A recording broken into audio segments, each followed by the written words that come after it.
Nous allons parler d'une actualité absolument brûlante qui connaît des soubresauts et des turbulences encore dans cette soirée. Donc restez avec nous, Émilie Broussoulou. Vous aussi restez avec nous.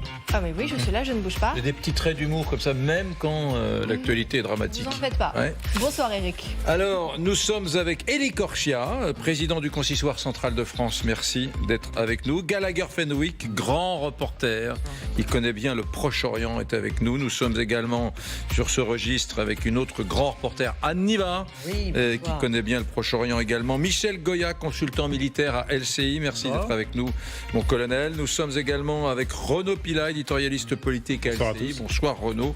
Et un jeune journaliste spécialisé sur les questions de défense belge, Gaëtan Powys, qui a 29 ans. Il était assez souvent avec nous par Skype, mais nous l'avons aspiré depuis sa Belgique natale. Le voici dans le studio. Nous allons parler de façon, pour commencer, claire et pédagogique de ce qui s'est passé la nuit dernière dans la bande de Gaza, à Gazaville, sur cet hôpital. Il y a plusieurs hôpitaux à Gaza, mais le plus important, c'est cet hôpital Al-Shifa. Le Hamas nous explique, l'armée israélienne nous explique depuis des jours qu'il y a sous cet hôpital, dans cet hôpital, eh bien, le réacteur, le cœur du Hamas. Est-ce que c'est vrai? Eh bien, apparemment, Tsahal est allé voir sur place. Oui, ce qui est sûr, c'est que c'était un moment crucial dans la bande de Gaza. On se demandait quand Tsahal allait finalement entrer dans l'hôpital Al-Shifa. Vous le voyez sur cette carte, juste à l'ouest. Donc, c'est maintenant chose faite. L'armée israélienne a lancé son opération militaire la nuit dernière dans ce qu'on le rappelle, le plus grand hôpital de Gazaville, dans le but de découvrir le quartier général du Hamas. Alors, au moment où elle démarre son opération, il faut le savoir. Là, vous voyez les images du début de l'opération, donc la nuit dernière. Sur ces images de l'armée israélienne, vous découvrez ce qui semble être le début de l'opération sur l'hôpital Al-Shifa. Des soldats israéliens en petits groupes se faufilent et s'approchent des entrées de l'hôpital. Ils s'approchent prudemment, notamment en se cachant derrière des chars. Alors il faut juste savoir qu'au moment où démarre cette opération, il y a encore environ 2300 personnes à l'intérieur. Parmi elles, on estime qu'il y a entre 600 à 700 patients, dont une trentaine de nouveau-nés prématurés. Ça, ce sont des estimations, mais il y a aussi du personnel soignant et des déplacés. Écoutez, la suite de cette opération israélienne, c'est ce chirurgien qui la raconte. C'est au moment où les forces israéliennes pénètrent dans le bâtiment. Chirurgien palestinien. Les forces israéliennes sont à l'intérieur du bâtiment de l'hôpital. Elles se déplacent entre les bâtiments et l'on peut voir les troupes à l'intérieur des zones hospitalières. Elles se rapprochent de plus en plus de notre bâtiment. Nous ne savons pas ce qu'ils veulent exactement. Nous ne savons pas quel est le but de tout cela et ce qu'ils attendent exactement. Ils sont entrés dans le sous-sol de l'unité chirurgicale et se sont dirigés vers l'unité de dialyse. Il y a des tirs continus et nous ne savons pas où exactement. Les chars se déplacent continuellement dans l'hôpital. L'hôpital tout entier est totalement bloqué. Personne n'opère. Personne ne voit personne. Tout le monde attend le dénouement. Allons-nous survivre? Nous sommes incapables de faire quoi que ce soit. Nous attendons tous que l'attaque israélienne se calme ou prenne fin.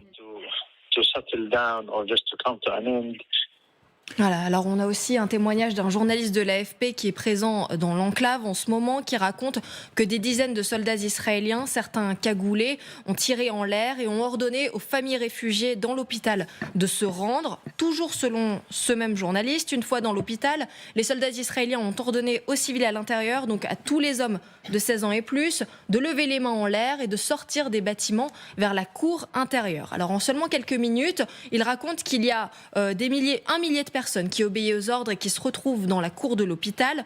L'objectif, c'est de repérer en fait des membres du Hamas qui se cacheraient parmi les civils de l'hôpital, car ça c'est possible. Et pendant ce temps-là, il y a une opération de fouille dans l'hôpital. Les soldats seraient à la recherche des fameux sous-sols qui mèneraient au quartier général du Hamas. Ils s'activent donc et le Hamas, on le rappelle, dément toujours être présent dans cet hôpital. Regardez ce qu'a diffusé aussi l'armée israélienne. Donc ces images où on voit des soldats qui parlent arabe. Il y a aussi des médecins militaires.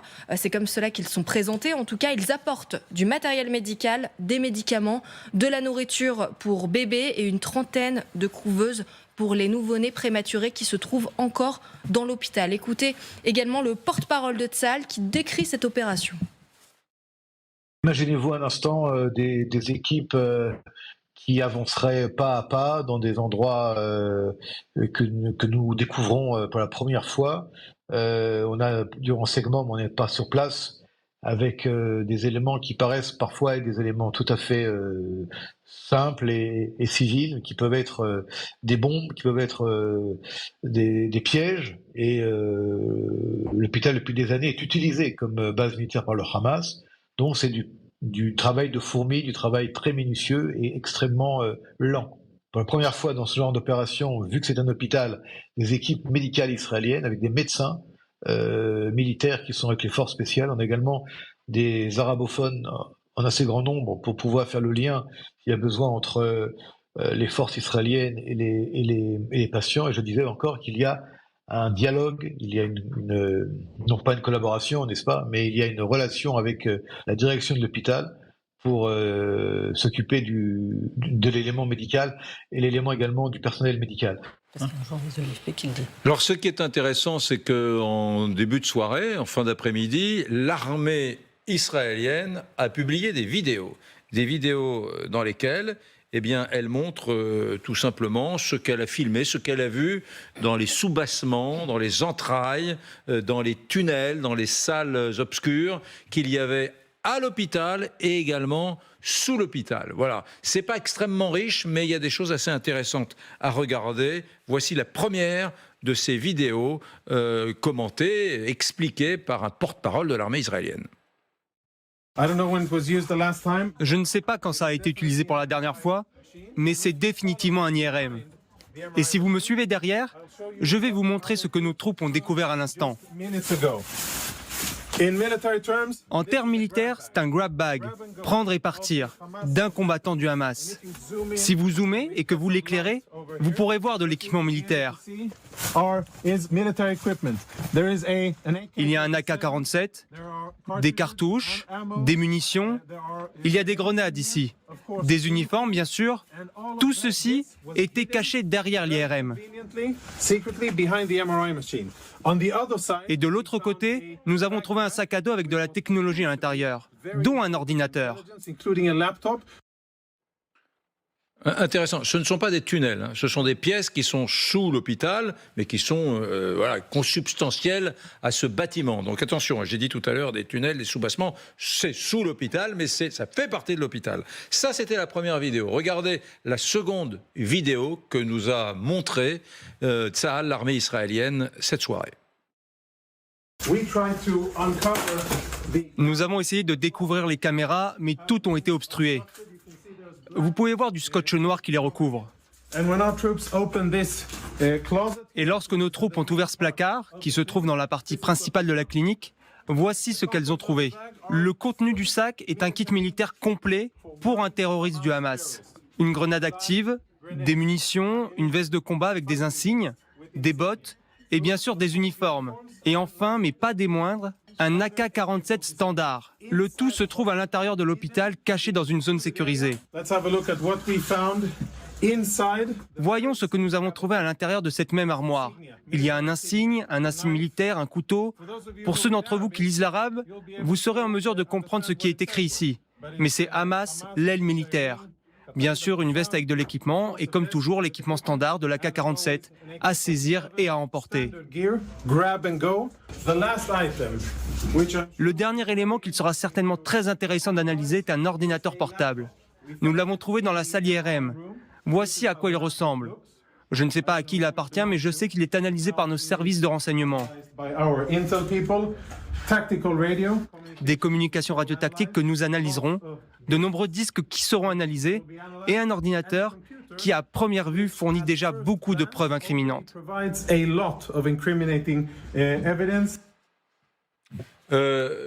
Temps mort. Anne Niva, vous qui êtes grand reporter, je me tourne vers vous également, colonel Goya. On a vu cette séquence qui nous a été expliquée par Émilie sur cette intervention de l'armée israélienne dans cet hôpital à Gaza City. On a vu ces deux vidéos produites par l'armée israélienne. Il est où le débat maintenant ? Est-ce que le débat c'est faut-il croire l'armée israélienne ? Est-ce que le débat c'est cet hôpital recèle des civils, des patients, des malades, ils ont été mis par l'armée israélienne ? Est-ce que le débat c'est non ? Contrairement à ce que dit le Hamas, l'armée israélienne israélienne a mis le dispositif nécessaire en place précisément pour protéger les civils, les patients, les soignants. Où est le débat, là, Anne? Bon, écoutez, moi, oui, on peut se poser toutes ces questions-là. Moi, je suis reporter de guerre, donc je me suis retrouvée dans des situations de guerre où j'ai vu ce genre de choses. Pas tout à fait la même chose, mais j'ai vu l'utilisation d'hôpitaux par des combattants. Et ça, donc on voit bien que, je l'ai vu en Irak, à Bagdad, mais on voit bien là que Tsahal se trouve dans un dilemme tactique et humanitaire, puisqu'ils prennent la précaution de faire des vidéos qui durent plusieurs minutes, qui sont diffusées mondialement, c'est bien parce qu'ils sont en plein dans ce dilemme. Pourquoi ? Parce que normalement, un hôpital ne peut pas être une cible d'attaques militaires, de bombardements ou de raids, comme on le voit, comme c'est le cas aujourd'hui à l'hôpital Al-Shifa. Mais évidemment, c'est à l'appréciation de la puissance qui est en train de faire son opération militaire. Donc là, il s'agit de Tsahal. Tsahal veut, en nous montrant ces vidéos, prouver qu'un hôpital qui normalement est protégé par les conventions de Genève ne l'est pas dans le cas où on peut prouver que justement dans cet hôpital, que ce soit dans un tunnel ou pas dans un tunnel, dans cet hôpital, il se trouve des combattants ou des moyens utilisés par les combattants, que donc l'hôpital est utilisé à d'autres fins que celles de protéger et de soigner des gens. Donc voilà, ce dilemme-là, oui, on est en plein dedans et c'est pas fini. Colonel Goya, là vraiment l'armée israélienne est sur une route de crête assez délicate. Parce que, honnêtement, on va y revenir dans un instant, mais ce qu'ils nous ont montré ce soir, un sac avec un AK-47, une Kalachnikov, bon, on est en pleine guerre à Gaza, c'est pas le centre opérationnel stratégique du Hamas. Oui, pour l'instant, oui, effectivement. Donc, Tsahal a toujours proclamé que l'hôpital était un objectif militaire pour elle, c'est-à-dire qu'il était à la fois utilisé dans ces superstructures par le Hamas, mais en sous-sol également pour abriter un quartier général, d'où cette opération militaire qui a été menée quand même avec précision, avec méthode. On a envoyé des forces spéciales, le Shaldag, c'est pas inutile. Mais maintenant, au bilan, donc ces gens-là ont commencé à fouiller le bâtiment principal, ils en sont sortis a priori, ils ont fouillé maintenant notre bâtiment, ils sont toujours en recherche, mais pour l'instant, effectivement, le bilan est assez maigre. Dans cet hôpital, Didier François, notre camarade, a été blessé, a été soigné dans cet hôpital. Et le moment où il y avait des gens du Hamas qui étaient là en armes. Donc cet hôpital aussi, il ne faut pas oublier, soigne des blessés du Hamas qui sont peut-être aussi venus avec leur équipement, avec leurs armes. C'est tout à fait possible. Mais en tous les cas, les recherches continuent. Mais pour l'instant, en réalité, on n'a pas grand-chose. On est très loin c'est pas le Pentagone. Alors, Gallagher Fenwick, vous serez le prochain interrogé. Je vous ai vu il y a 2 ou 3 jours lors de la précédente livraison de vidéos par l'armée israélienne. Je vous ai vu ici sur notre antenne dire il n'y a pas d'éléments probants. Il n'y a pas de preuves absolues qui me disent que... Voilà, irréfutable. Je voudrais vous montrer une interview qui s'est déroulée sur notre antenne ce soir à 20h, dans les émissions précédentes, d'Anwar Abou Aïché, qui est un ancien ministre de la culture, de l'autorité palestinienne, qui est en France pour quelques jours, et qui n'est pas un Hamas, qui est Fatah, le mouvement avec lequel Israël a essayé de construire ces dernières années. Eh bien, regardez, malgré cette différence politique majeure, Fatah, ce n'est pas des islamistes palestiniens, par exemple. Malgré cette différence politique majeure, on a l'impression qu'il prend fait et cause pour le Fatah, pour le Hamas. En tout cas, écoutez-le. Cet hôpital qui est devenu un mythe, il semble qu'il n'y a rien. D'ailleurs, quand ils disent qu'ils ramassent les preuves, ça fait 16 heures qu'ils sont là-bas. Les manipulations sont bon train, puis ils ont tout leur temps de fabriquer des vidéos. Je ne sais pas, la vérité est très difficile à savoir. Par exemple, vous ne croyez pas un instant que cet hôpital serve de centre de commandement pour le Hamas ? Ça n'a jamais été prouvé. Et vous n'avez jamais eu 2014, oui. Déjà en 2014 et dans les autres guerres. Et ça fait des années qu'Israël parle de ça. Jusqu'à maintenant, moi, je n'ai pas de preuves. Finalement, Gallagher, est-ce qu'il serait possible que les renseignements israéliens et américains se soient trompés ? Oui, puisque ce sont ces mêmes renseignements qui ont échoué à prévenir et empêcher l'attaque du 7 octobre. Moi, si je suis le Premier ministre israélien ce soir, après avoir diffusé en Mondovision une animation en 3D expliquant qu'il y avait le Sofitel du terrorisme sous l'hôpital Shifa. Ouais, on va la voir d'ailleurs, on va la voir. Aujourd'hui, puisque le raid a commencé, j'ai suivi, alors quasiment heure par heure, hein, c'est-à-dire qu'il y a à partir d'1h04, heure de Paris, le premier tweet des forces israéliennes annonçant le début de cette opération, suite à une sorte de blanc-seing donné par le Pentagone qui s'en défend aujourd'hui en disant on n'a pas donné de feu vert.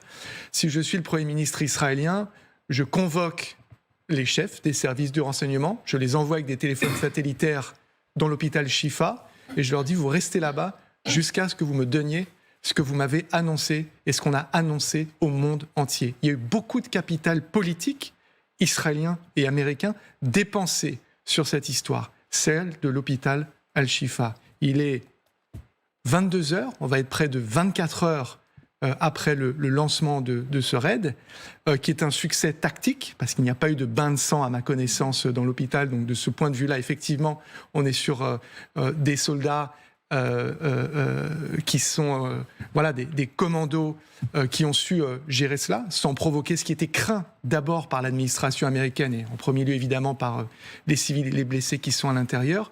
Mais tout ça pour ça. Et juste pour terminer, si après cette manœuvre d'asphyxie, ce pilonnage de la bande de Gaza qui entraîne une crise humanitaire, un désastre colossal avec déplacement de centaines de milliers de personnes vers le sud de la bande de Gaza, on se rend compte que en fait le Hamas est parti dans le sud. Qu'est-ce qu'on fait ?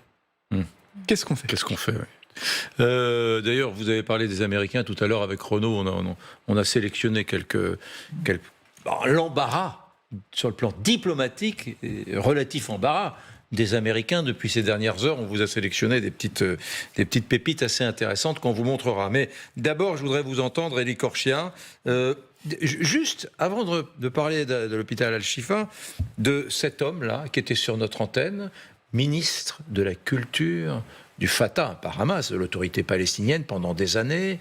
On sait ce qu'a fait le Hamas à ce parti, le Fatah, quand ils ont pris le pouvoir, notamment à Gaza dans les années 2006, c'est ça, le Hamas a pris des dizaines, je dirais même des centaines de fonctionnaires gazaouis du Fatah. Ils sont montés dans l'immeuble du pouvoir, dans les étages, ils les ont pris par la peau des fesses et jetés par la fenêtre, ils se sont écrasés, ils sont tous morts, voilà, l'immense majorité. Donc le Fatah, quand même, c'est un parti politique qui a été à Gaza totalement décimé par le Hamas. Et lui, il parle du Hamas avec une certaine tendresse, quoi. Il dit, oui, franchement, j'étais assez étonné, moi. Ça fait réfléchir, effectivement, et ça montre comment le Hamas a mis la main non seulement sur la bande de Gaza et avec la terreur qu'il inspire, mais même ici, on a affaire à ce monsieur, ancien ministre de la Culture, qui est ici sur un plateau en France. Il risque pas pour sa vie, il est ici pour apparemment quelques semaines, il risque pas pour sa vie, et il ne dit pas un mot contre le Hamas. Vous avez raison. Il vient du Fatah. L'autorité palestinienne n'a aujourd'hui peut-être pour autorité que son nom. Il n'y a plus rien. On n'entend pas Mahmoud Abbas. L'autorité palestinienne n'a aucun pouvoir. Le Hamas a imposé sa loi islamiste. Et on voit ce monsieur venir nous dire finalement, non, il ne qualifie même pas les attaques de terroristes, quand on entend ce qu'il dit. Et effectivement, il s'aligne sur le discours du Hamas. Quand on sait que le Fatah était les ennemis du Hamas et comment le Hamas a tué des centaines d'hommes, vous l'avez rappelé, en 2006, avant de mettre la main mise sur la bande de Gaza, effectivement, il doit avoir peur, ce monsieur, manifestement, mais ça en dit long sur le pouvoir. Il est convaincu, moi, je pense. Il est absolument... En fait, les éléments de langage du Hamas aujourd'hui, c'est ça qui est terrible. On aurait pu se dire, dans le peuple palestinien, notamment ses leaders qui n'avaient rien à voir avec le Hamas, il pourrait y avoir des éléments de langage différents. On se rend compte, et vous avez raison, Anne, de le dire, on se rend compte qu'en fait, ils adoptent les mêmes éléments de langage et ils ne se démarquent en rien des positions du Hamas. Alors, ça, c'est inquiétant. Élie Korchia, deuxième scénario, qui rejoint un peu les doutes qu'ont exprimé il y a quelques instants Gallagher Fenwick ici même. Cet homme, cet ancien ministre de la Culture, est sincèrement convaincu, malgré ce qui pourrait être sa détestation du Hamas, il est sincèrement convaincu que, contrairement à ce que dit l'armée israélienne, il n'y a pas de centre opérationnel du Hamas sous l'hôpital Al-Shifa à Gaza. Voilà, c'est un scénario possible, ça. Moi, je rappelle juste une chose. Nous, on est ici à faire des commentaires ici en France, mais rappelons quand même que une organisation indépendante avait rendu un rapport en 2015, communiqué par Amnesty International. Vous vous rappelez très bien de ce rapport d'Amnesty International. Celles et ceux qui nous regardent ce soir doivent le savoir s'ils ne le savaient pas. On est en 2015, il y a 8 ans. Et déjà, il y a 8 ans, il est démontré par ce rapport indépendant, qui n'a rien à voir. Et je ne pense pas qu'on puisse l'accuser d'être particulièrement proche d'Israël. Il démontre, ce rapport d'Amnesty International, il y a 8 ans, que cet hôpital est occupé par le Hamas pour y cacher des studios d'enregistrement d'ailleurs du mouvement Hamas, des salles où des personnes ont été torturées et détenues du Fatah. Et donc ça, c'est quand même un rapport officiel qui date d'il y a 8 ans, c'était pas il y a 8 jours. Donc dire qu'aujourd'hui on découvre et qu'Israël doit pénétrer aussi dans cet hôpital comme il l'a fait en faisant partir quand même 97 ou 98% des personnes qui s'y trouvaient, c'est important de le rappeler aussi, parce que c'est pas juste un hôpital, c'est un centre hospitalier immense. Il y avait quand même quasiment 95% des personnes qui sont sorties et quelques dizaines de terroristes qui étaient encore présents. Je pense que beaucoup avaient évidemment déjà pris la poudre d'escampette. Alors, oui, Gaëtan Poïs. Le grand problème qu'on a actuellement, c'est les vidéos. On ne sait pas si elles sont vraies, si elles sont réelles, parce que on est en pleine guerre de communication dans les deux camps.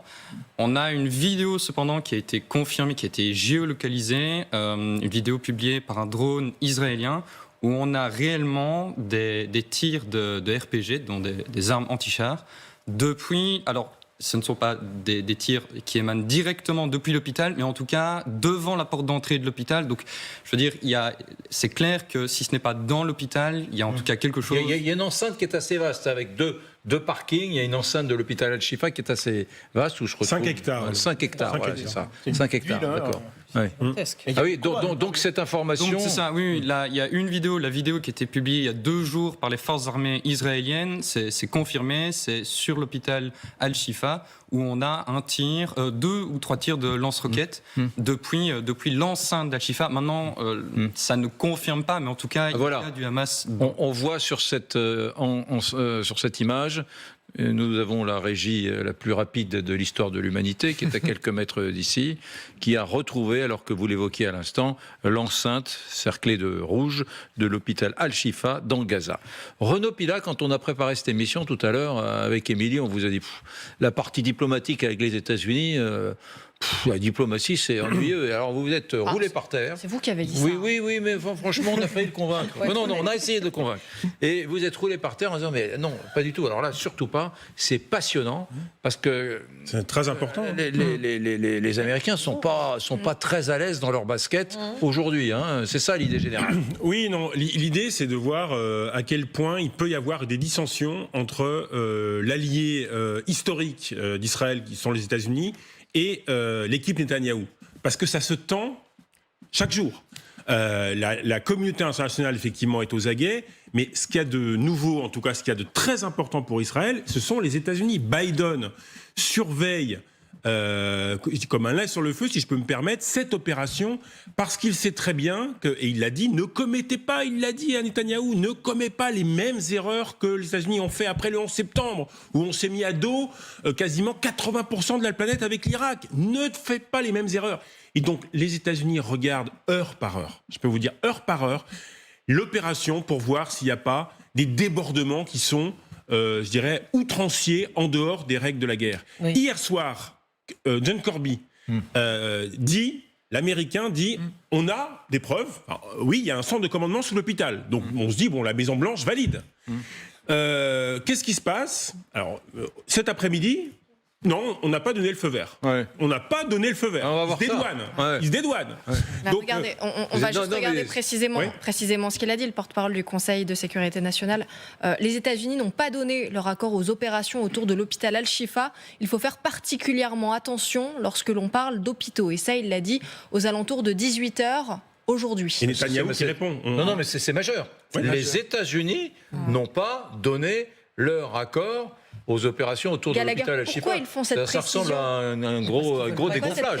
Maintenant, un dégonflement. Bien sûr. Oui, et sachant que c'est exactement la même personne qui effectivement, a dit quelques 24 heures avant cette déclaration, nous, Américains, avons déclassifié une partie de notre renseignement concernant cette zone, et donc nous vous disons qu'il y a à la fois le Hamas et le djihad islamique qui opèrent à l'intérieur d'Al-Shifa. Regardez, on a le son. Non mais ça c'est dingue, parce que ce que vous dites là à l'instant, nous, ici, dans cette émission, hier soir, on a diffusé cette séquence. C'est-à-dire que nous sommes les témoins du revirement de John Kirby, qui n'est rien d'autre que le porte-parole du Conseil de sécurité nationale américain. Le porte-parole du Conseil national de sécurité américain en 24 heures a dit tout et son contraire sur le Hamas sous l'hôpital Al-Shifa. Alors ça, regardez, ça c'était hier soir. On l'a même dit, on vous l'a dit. Regardez ce qu'il a dit, Kirby. Je peux vous confirmer que nous avons bel et bien l'information que le Hamas et le djihad islamique ont utilisé les hôpitaux dans la bande de Gaza, comme l'hôpital Al-Shifa, pour les relier à leurs tunnels et soutenir leurs opérations militaires, également pour tenir leurs otages. Ils y ont stocké des armes, ils sont prêts à répondre à une opération militaire israélienne contre l'hôpital. Maintenant, pour être clair, nous ne soutenons aucunement les frappes aériennes sur les hôpitaux. Et nous ne voulons pas voir de fusillade dans un hôpital où des gens innocents, sans défense, des gens malades, essaient simplement d'avoir l'aide médicale dont ils ont besoin, sans se faire tirer dessus. Les hôpitaux et les patients doivent être protégés. C'est quand même étrange, donc ça vous l'avez compris, je leur ai dit, c'était hier soir, et regardez aujourd'hui à 18h, le même porte-parole du Conseil national de sécurité américain dit « Les États-Unis n'ont pas donné leur accord aux opérations autour de l'hôpital Al-Shifa ». C'est quand même un revirement en diplomatie, c'est voyant quoi. Oui. C'est pas des mots feutrés, c'est vraiment tout et son contraire en 24 heures. Entre les attentes générées par la déclaration et le résultat final se joue la crédibilité des États-Unis, qui a déjà été entamé dans cette partie du monde sur d'autres histoires. Je pense à l'Irak en 2003. Donc quand vous engagez la parole du Conseil de sécurité nationale, et vous avez raison d'insister là-dessus, c'est pas n'importe quoi en disant on le sait et on a nos sources indépendantes, ce qui veut dire on n'est pas en train de recycler du renseignement israélien, Hamas et djihad. Et là, il n'y a pas ça pour l'instant. Pour l'instant. Anieva. Oui, enfin, il est absolument clair que les Américains ne veulent pas être impliqués s'il y a une faute qui est commise, justement parce que eux, ils savent ce que c'est que d'être accusés de commettre des fautes en leur temps. Ils en ont commises en Irak et en Afghanistan. J'étais dans les deux conflits et à l'époque, on ne parlait que de ça. Mais à l'époque, nous n'avions pas cette façon de regarder la guerre de chaque instant comme nous avons aujourd'hui. Nous n'avions pas ces vidéos tournées par les uns et par les autres et qui étaient analysées pratiquement immédiatement. Les réseaux sociaux. Les réseaux sociaux. Tout est en direct. Les sources ouvertes, l'OSINT dont on parle, nous ne l'avions pas, donc c'était complètement différent. Et ils le savent, les Américains, ils le savent absolument, et ils savent que eux, ils ont commis des erreurs. Ils ont été critiqués pour les avoir commises en ce temps-là. Moi, je vais simplement vous raconter une toute petite anecdote, enfin, ce n'est pas une anecdote, c'est en Afghanistan, ces fameuses lois de la guerre dont parlait Renaud, elles existent à chaque conflit, et elles sont modifiées à chaque conflit, et elles sont contournées à chaque conflit. Eh bien, moi, j'ai vu de mes propres yeux, en Afghanistan, des soldats de la coalition internationale qui me disaient regarde ce qu'ils vont faire. Ils étaient sous le feu de talibans, donc d'ennemis en face, qui leur tiraient dessus. Et à l'instant d'après, ils ne pouvaient pas répliquer, ils ne pouvaient pas rétorquer parce que le belligérant en face avait jeté son arme et que les lois de la guerre interdisent que l'on tire sur quelqu'un qui est désarmé. La personne était désarmée parce qu'elle venait de jeter son arme à terre, parce qu'elle connaissait les lois de la guerre. Eh bien, c'est exactement la même chose qui est en train de se passer ici, mais c'est un autre contexte. C'est-à-dire que ces lois de la guerre, qui sont des lois de juristes, et les Américains, à chaque fois qu'ils font la guerre, ils se déplacent avec une armée de juristes qui sont les derniers à donner le feu vert, le green light pour le bombardement, s'il a lieu ou pas.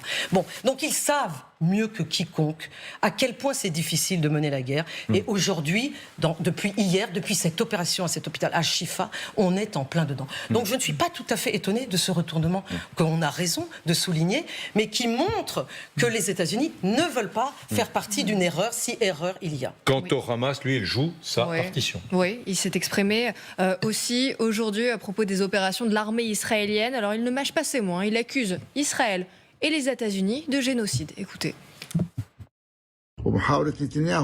La tentative de Netanyahou et de son armée de faire croire que c'est un accomplissement ou une victoire ne fait que montrer leur défaillance, leur panique et la profondeur de leur défaite. La participation de la Maison-Blanche et du Pentagone à la campagne de mensonges sionistes qui prétend que Shifa est utilisé par la résistance fait du président américain Biden un participant à part entière de cette occupation et de ce crime, mais aussi de la guerre génocidaire auquel le peuple palestinien est exposé. Leur intrusion dans l'hôpital de Shifa signifie qu'ils se sont enfoncés de plus en plus dans la bande de Gaza, offrant ainsi aux héros de Qassam plus de possibilités de les prendre pour cible et de leur infliger de nouvelles pertes.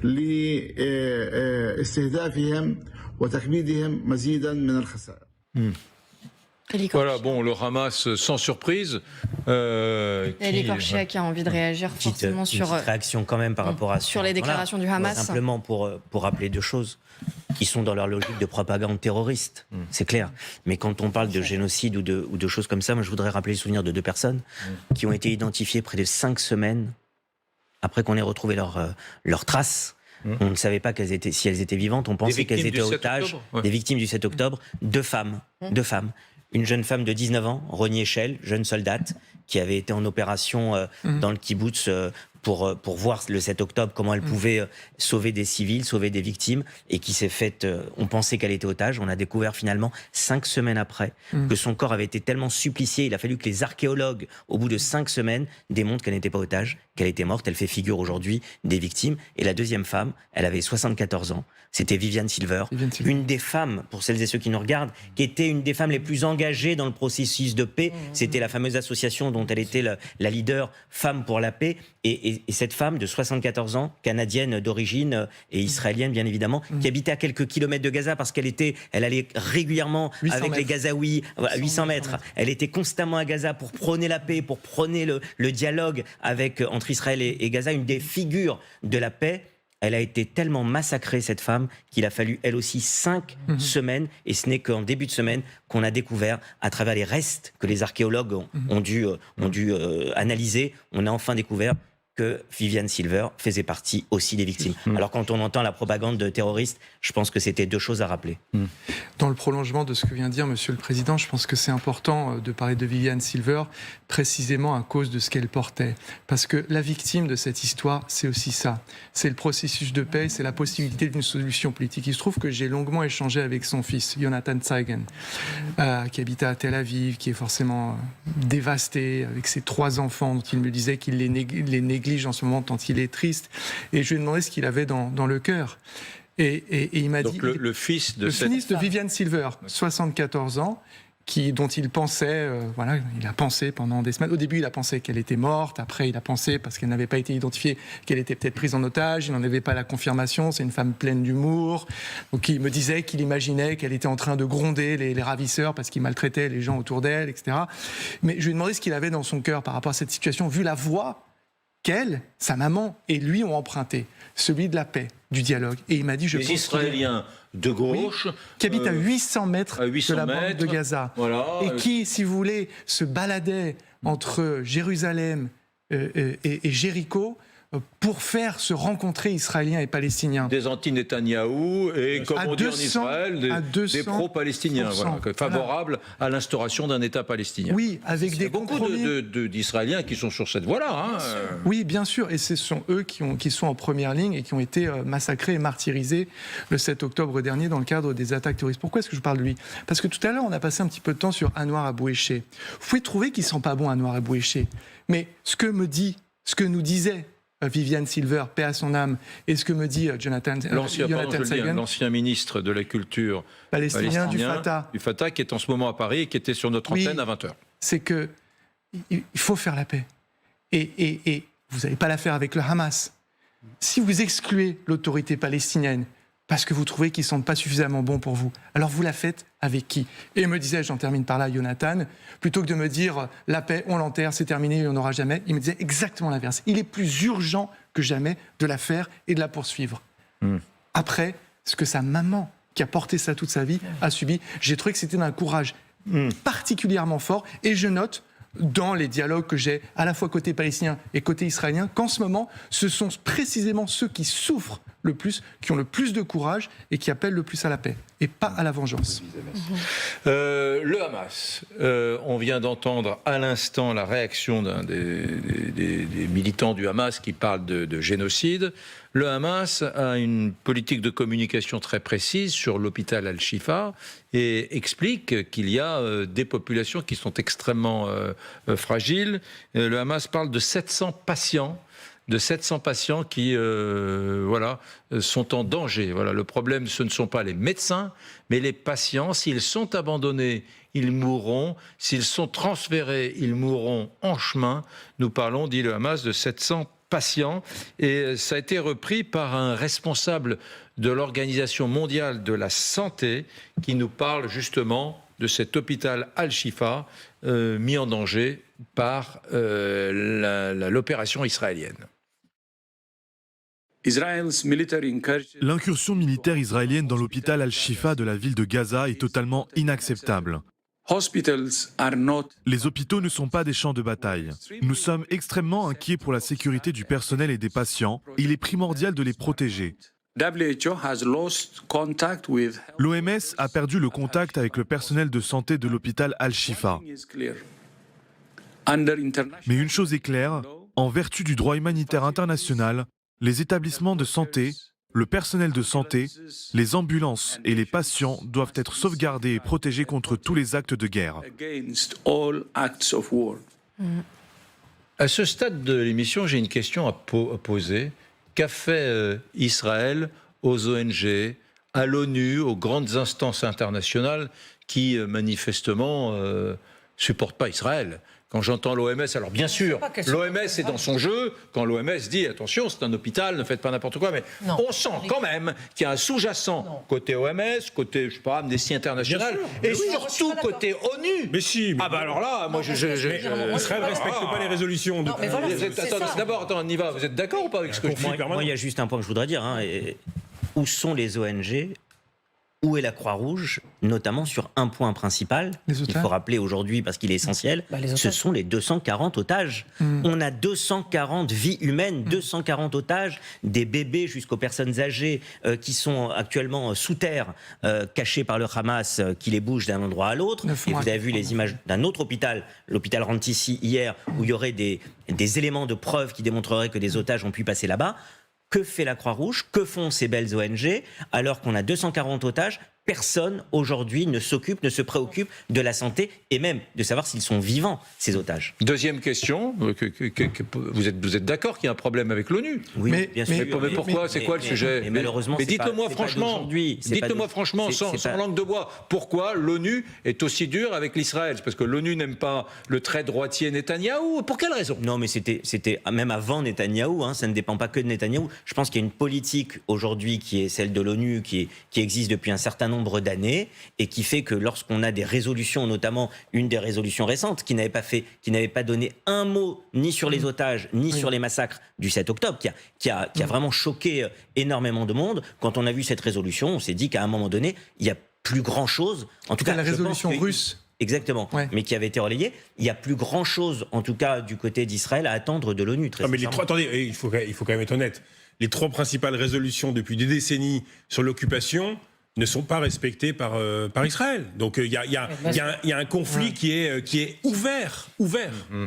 Sur ce point-là, sur ces deux points, ces deux questions que vous avez posées, je pense que sur les otages, la raison pour laquelle M. Korchia, il me semble, on n'entend pas parler effectivement de la Croix-Rouge, c'est parce que ce n'est pas la Croix-Rouge qui est en train de s'occuper de la question des otages. Je pense que la question des otages est extrêmement politique et qu'elle est pour le moment entre les mains, qu'elle est primordiale pour Israël. Ça, personne ne peut en douter. et personne ne peut douter du fait qu'Israël est en train de s'en occuper. Et on parle du Qatar, bien sûr, comme pays qui s'occupe des otages, mais également des États-Unis, et je crois qu'on va y revenir, et de l'Égypte pour jouer un rôle sur les otages. Quant au fait que l'ONU, effectivement, aurait, selon Anne, les déclarations de l'ONU, les déclarations de tout le monde, d'Amnesty International, enfin... Je suis d'accord, mais loin de moi l'idée de défendre l'ONU ou quoi que ce soit. Simplement, il me semble que ces grandes organisations internationales en question ne peuvent pas tenir un autre discours que celui-là. Parce que leur raison d'être, depuis leur création, et elles essayent justement de ne pas changer, c'est de faire respecter le droit international. Et donc, effectivement, comme Renaud l'a dit, il y a quand même des résolutions qui n'ont pas été respectées par Israël. La colonisation. Et oui, tout à fait. Et il y a aujourd'hui ce que ces grandes organisations internationales perçoivent comme des violations du droit international et des lois de la guerre dont je vous parlais tout à l'heure. Donc, ont-elles tort, ont-elles raison? Je ne sais pas. Chacun, évidemment, pourrait y trouver. Qui les viole, les lois de la guerre? Mais non, il n'y a pas qu'Israël. Les États-Unis, les autres, je vous le dis. Mais je pense que les grandes organisations internationales, qui sont de plus en plus décriées, certes, et sans doute pour d'autres raisons, et je pense qu'on fera d'autres émissions, on pourra y revenir, parce que la question est importante, mais je pense que là, elles sont dans leur rôle, qu'elles ne peuvent absolument pas dire quoi que ce soit d'autre. Avec 9 otages français. Il y a les guerres Fenwick. Non, il y a une sorte de ras-le-bol de l'ONU en quelque sorte. De toutes les déclarations qui sont sorties aujourd'hui concernant l'hôpital Al-Shifa, la plus forte est effectivement venue de l'ONU qui a dit, et je cite, qui s'est dite horrifiée par le raid israélien c'est quand même des termes forts, mais il faut savoir que l'ONU a perdu à ce stade plus de 100 membres de son personnel dans la bande de Gaza. 100 travailleurs de l'ONU tués dans la bande de Gaza. Ça n'est jamais arrivé dans un laps de temps aussi court au cours d'un conflit sur les 30 dernières années. Donc effectivement, l'ONU est passablement agacée par ce qui est en train de se dérouler dans l'enclave palestinienne, je vous le confirme. Après l'ONU, juste une dernière chose, l'ONU c'est nous. Parce qu'on parle de ces organisations comme si c'était arrêter de les critiquer, c'est nous. L'ONU, c'est ce qu'on en fait. L'ONU, c'est les nations du monde. Donc c'est voilà. C'est-à-dire qu'il y a parce qu'on sait plus plus de nations arabes quantitativement. Vous avez 80%. L'Occident, c'est 15-20% des fonctionnaires et de toute l'administration de l'ONU. Vous regardez la carte du monde, vous regardez les démocraties, vous regardez les régimes autoritaires, les blocs, et vous faites le compte. Et effectivement, Israël qui se présente, et c'est vrai, comme la pointe avancée des démocraties occidentales dans cette région, comment voulez-vous que les Russes, et c'est nouveau, avant ils étaient 50-50, maintenant quand on voit qu'ils reçoivent le Hamas, l'Amérique latine, les Chinois, les Latino-Américains, je l'ai dit... Donc vous êtes en train de me dire... Il y a un prisme. Le Sud global, j'adore cette expression qu'on utilise tous les jours ici, mais le Sud global, les pays du Sud sont quantitativement tellement fortement représentés à l'ONU que les soutien du camp palestinien, sauf l'Inde. On va réagir le colonel Goya. C'est le Conseil de sécurité qui est bloqué, qui est paralysé maintenant. Bon. Et on entend l'Assemblée générale, donc c'est toutes les nations, quand le Conseil de sécurité est bloqué. Donc du coup, ça prend beaucoup plus d'importance. Et dans cette Assemblée générale, avant on parlait des non-alignés, mais c'était la même chose. C'était l'ancien nom de ce qu'on appelle maintenant le Sud global. Et avant le tiers-monde. Le tiers-monde. Et ces gens-là, de toute façon, majoritairement, sont plutôt hostiles à Israël. Et donc les votes sont toujours... Et ensuite, il faut quand même pas oublier que tous les réfugiés palestiniens, c'est quand même l'ONU qui les porte, qui les gère, qui les porte depuis 1948. Donc l'ONU, elle est chez les Palestiniens. Et c'est elle qui subit accessoirement, comme c'était évoqué, les bombardements régulièrement depuis un certain nombre d'années. L'autre jour, nos confrères de France Inter, en début de semaine, a reçu Philippe Lazzarini, qui est un observateur de l'ONU. C'est le directeur de l'UNRWA, de l'agence de réfugiés palestinienne. Et alors, il a trouvé épouvantable les gamins dans les rues de Gaza qui mendient pour du pain. Ils mendient, etc. Mais on aurait aimé. Enfin, ils sont peut-être exprimés sur le 7 octobre, mais c'est vrai que au regard des tragédies que traverse le Proche-Orient, les populations civiles gazaouis qui sont sacrifiées, qui meurent, les populations civiles dans cette espèce de pogrom du 7 octobre en Israël qui meurent, si vous voulez, les enfants qui ont besoin d'eau, ça paraît presque mais qui meurent aussi, Eric. Ouais, qui meurent aussi. Mais Eric, dans toutes les déclarations. Regardez, faites-vous votre opinion. Après tout, moi c'est la mienne. Faites-vous votre opinion. Voici ce haut responsable de l'ONU qui rentre de Gaza. Je condamne, mais. Ce qui m'a frappé le plus, c'était de voir à quel point les enfants et la population a été mise dans une situation, comment dire, de totale dépendance. J'ai été complètement choqué lorsque j'ai visité une école avec des milliers de déplacés, et la seule chose que les enfants demandaient, dans l'école dans laquelle ils avaient l'habitude d'étudier, était d'avoir de l'eau, avoir de la nourriture, et en fait, les besoins les besoins les plus élémentaires sont devenus la préoccupation quotidienne des Gazaouis. Donc l'UNRWA, c'est l'ONU qui s'occupe des réfugiés des camps palestiniens, d'ailleurs. Exactement, il ne faut pas s'attendre à un autre discours. 95% de cette association, ce monsieur parle pour 95% qui sont des Palestiniens. Donc les éléments de langage et le discours de monsieur Lazzarini, honnêtement, il ne faut pas s'attendre à un autre discours que celui qui tient. Cela dit, il faut avoir de la compassion pour les enfants qui mendient. Évidemment. Qui n'ont pas, C'est clair. Mais vous étonnez qu'il n'y ait pas de mot de compassion. Dire ça juste après le 7 octobre, j'ai trouvé ça un tantinet décalé, mais peut-être que je suis moi-même déformé. Les mots de compassion pour les Israéliens morts ne viendront pas de ce monsieur. Je pense qu'il faut... Enfin, ça s'appelle... Si, il y a toujours une phrase. Être réaliste. Il y a toujours, mais encore une fois, il y a toujours une phrase. Nous condamnons les atrocités du 7 octobre, mais et puis après vous avez... mais c'est juste, nous condamnons, il n'y a pas l'unicité de cette jouissance, de la cruauté qu'on peut décrire, il y a ce que un certain nombre de personnes ont vu dans les 48 minutes d'horreur. Il n'y a pas tout ça. On justifie l'injustifiable. Mais je dirais, rien d'étonnant, encore une fois, rien d'étonnant dans cette tragédie où chaque camp... aujourd'hui, ne se comprend plus et ne veut rien céder à l'autre. Moi, c'est ça. Oui, Renaud, sauf une minorité. Il y a rarement de la compassion des deux côtés, de toute façon. Oui, bien sûr. Il y en a quelques-uns.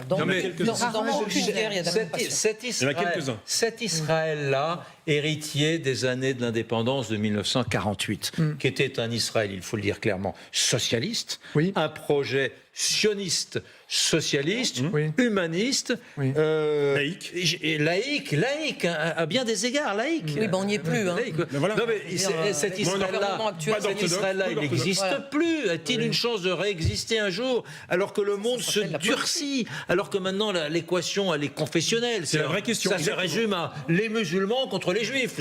Alors il y a parfois dans certaines zones, c'est pas aussi simple que ça. On a le sentiment que le conflit est simplifié à outrance à ça. Et d'ailleurs, quand on voit le Fatah qui prend des liens à nouveau avec le Hamas et qui dit votre combat on peut le comprendre, etc. Ils ne peuvent pas soutenir Israël. On se dit que les lignes ont bougé.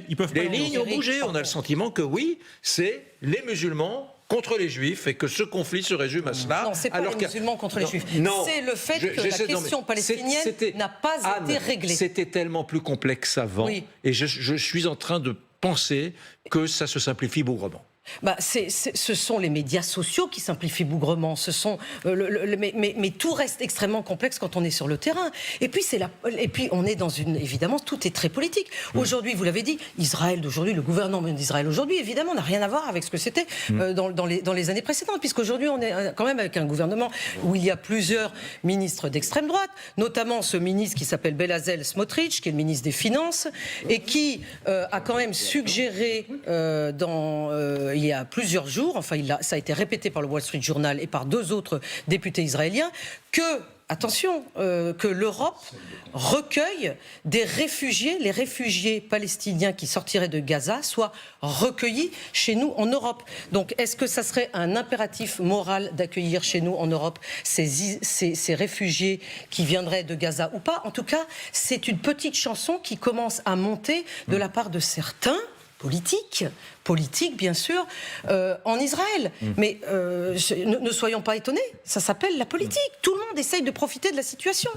Alors les amis, nous allons revenir maintenant à ce qui s'est passé aujourd'hui dans la bande de Gaza. Voici des images qui ont été communiquées par l'armée israélienne. On est dans un camp d'entraînement du Hamas, qui n'est pas dans la ville, hein, qui est un peu à l'écart de Gaza City. Et ça se tire dessus, bien évidemment. On a des soldats, des militants du Hamas qui tirent sur l'armée israélienne et vice-versa. Et ce sont des accrochages assez tendus. Regardez ces images qui datent d'aujourd'hui.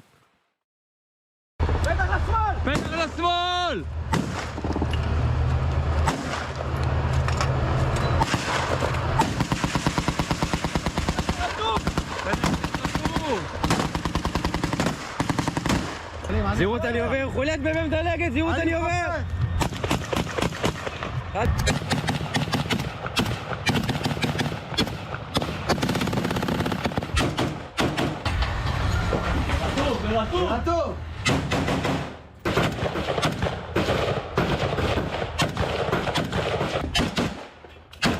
Hallucinant. Voilà. Et une autre séquence du jour où là encore on voit l'armée israélienne avancer dans la bande de Gaza. Alors on ne sait pas exactement où ont été tournées ces images. En tout cas, ces images, elles témoignent de la violence des combats qui ont lieu en ce moment même.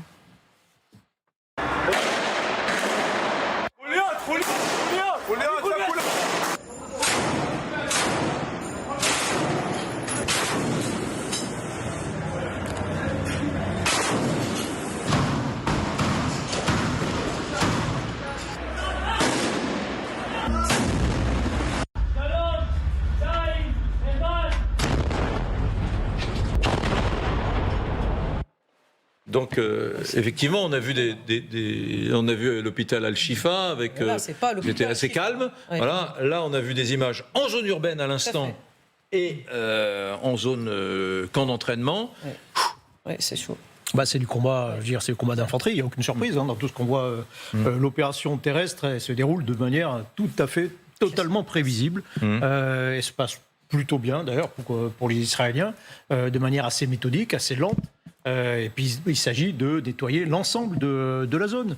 Et la zone elle-même, elle est découpée en secteurs. Et vous avez tous les bataillons du Hamas qui ont chacun un secteur de responsabilité dans lequel ils doivent résister autant que possible, harceler autant que possible l'armée israélienne. Et lorsqu'ils peuvent plus, ils vont éventuellement se replier ailleurs.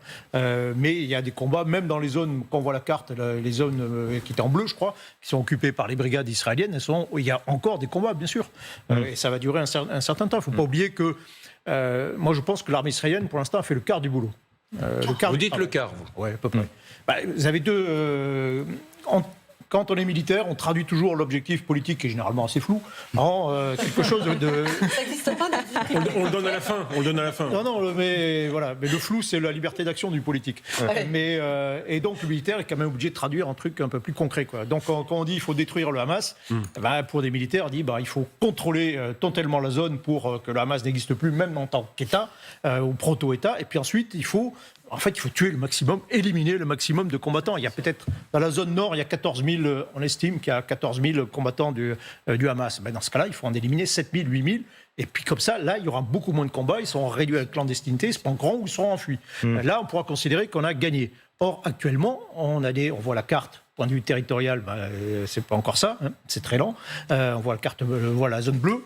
Donc, et puis ensuite, il faut que tout soit bleu. Il faut que tout soit bleu de toute façon, au bout du compte. Parce que la zone bleue est contrôlée, on voit pas. Oui, c'est la zone contrôlée par les Israéliens, mais il faut qu'elle soit bleue. Et ensuite, il y a, pour l'instant, les Israéliens parlent de 2000 à éventuellement 3000 combattants éliminés dans la zone de Gaza. Attendez. C'est relativement peu, quoi. Vous dites que selon les Israéliens, il y aurait déjà entre 2 et 3 000 combattants du Hamas éliminés ce qui est à Gaza. Une abac assez normale. C'est quand on prend toutes les opérations, en général, pour un soldat israélien tué, il y a 50 Palestiniens. D'accord. Combattants palestiniens. Il y en a un qui pense comme vous. Qui pense comme vous. Non mais, c'est Benjamin Netanyahou en fait qui dit que oui, l'enclave deviendra toute bleue, nos soldats iront partout dans la bande de Gaza. C'est à peu près ce que vous avez dit. C'est bien la première fois. Non mais il parle en chef de guerre. Il parle en chef de guerre. Bien sûr, mais il parle chef de guerre. On l'écoute. Vous souvenez-vous qu'on nous avait dit que nous n'entrerions pas dans Gaza? Nous y sommes entrés. On nous avait dit que nous n'atteindrions pas la périphérie de la ville de Gaza. Nous sommes arrivés. On nous avait dit que nous n'entrerions pas à Shifa. Nous y sommes entrés. Dans cet esprit, nous disons une chose simple. Il n'y a pas d'endroit à Gaza que nous n'atteindrons pas. Il n'y a pas de cachette, pas d'abri, pas de refuge pour les assassins du Hamas. Nous arriverons, nous éliminerons le Hamas et nous récupérerons les personnes qui ont été enlevées. Ce sont 2 missions sacrées. Très détendu. Ouais. Il y a un sondage qui est sorti. Haaretz a publié, vous savez combien de pourcents d'Israéliens font confiance à Netanyahou sur sa gestion de la guerre et les informations qu'il livre sur la guerre en cours. C'était dit 4%. Ouais, c'est ridicule. 4% d'Israéliens. C'est vous dire ce qui est en jeu pour cet homme qui est censé donner, comme le disait le colonel Michel Goya, l'objectif politique. Et sachant ce qui attend Netanyahou, pour avoir parlé avec pas mal d'Israéliens. Il y en a un qui m'a dit, soit il quitte, il démissionne, soit on ira physiquement le chercher. Je pense qu'on imagine difficilement la colère qu'il y a à l'endroit de cet homme et qui, à mon sens, n'a pas vraiment intérêt à ce que ça aille le plus vite possible. Juste une autre information de Gaëtan Powys. Vous vouliez nous apporter des informations sur la séquence de combat qu'on a vue, la deuxième. Vous disiez que ce sont des combats qui sont plutôt lents. Oui, c'est ça. Il faut vraiment rappeler que là, on est, ça fait quoi ? On a pendant 1 an et demi, on a vu les grandes plaines d'Ukraine. Vraiment, là, on est clairement dans un combat d'infanterie extrêmement lent. On voit d'ailleurs des petits drapeaux rouges qui sont transportés. Ah oui, alors je me posais la question, qu'est-ce que c'est que ces drapeaux rouges sur les sacs à dos des soldats israéliens ? Donc alors on n'a pas la confirmation exacte, mais on pense que ce sont des drapeaux d'identification qui permettent de dire, ok, ce soldat-là, c'est un soldat ami, ou en tout cas autour de lui il y a des soldats amis, et c'est pour éviter de faire des tirs amis, que les Israéliens ne s'entretuent. Ça se voit, c'est pour voir du ciel. Donc on le porte sur le dos. Ouais. On porte sur le dos, comme ça, voilà, les drones repèrent. Parce qu'entre la tenue vue de très loin, entre la tenue des soldats israéliens, même les combattants du Hamas, souvent, c'est difficile de distinguer. Il faut se souvenir que le 7 octobre, les terroristes du Hamas avaient volé des équipements de Tsahal ou s'en étaient procurés, et donc allaient dans les kibboutz, parlant hébreu, et disaient « Tsahal, ouvrez la porte ». Et moi j'ai plusieurs témoignages de personnes qui ont survécu et qui m'ont dit qu'elles ont décelé une pointe d'accent palestinien, et donc elles n'ont fort heureusement pas ouvert, mais ces personnes étaient vêtues. Alors il y avait des choses un petit peu bizarres, elles n'avaient pas tout l'équipement, mais elles portaient des uniformes de Tsahal, de l'armée israélienne. Oui. Et puis dernière chose pour vraiment montrer la lenteur de ce déploiement, c'est quand sur la première vidéo, quand on tend un peu l'oreille, on entend le moteur des blindés, et on le voit avec les destructions, les rues, il y a des barrages, il faut à chaque fois dégager les obstacles qui sont présents pour permettre aux blindés de pouvoir appuyer l'infanterie. Et donc ça aussi, ça prend du temps, parce qu'il y a peut-être des IED, il y a peut-être des mines, en plus il y a des combattants du Hamas, donc c'est vraiment, on est sur quelque chose qui va durer quelques mois.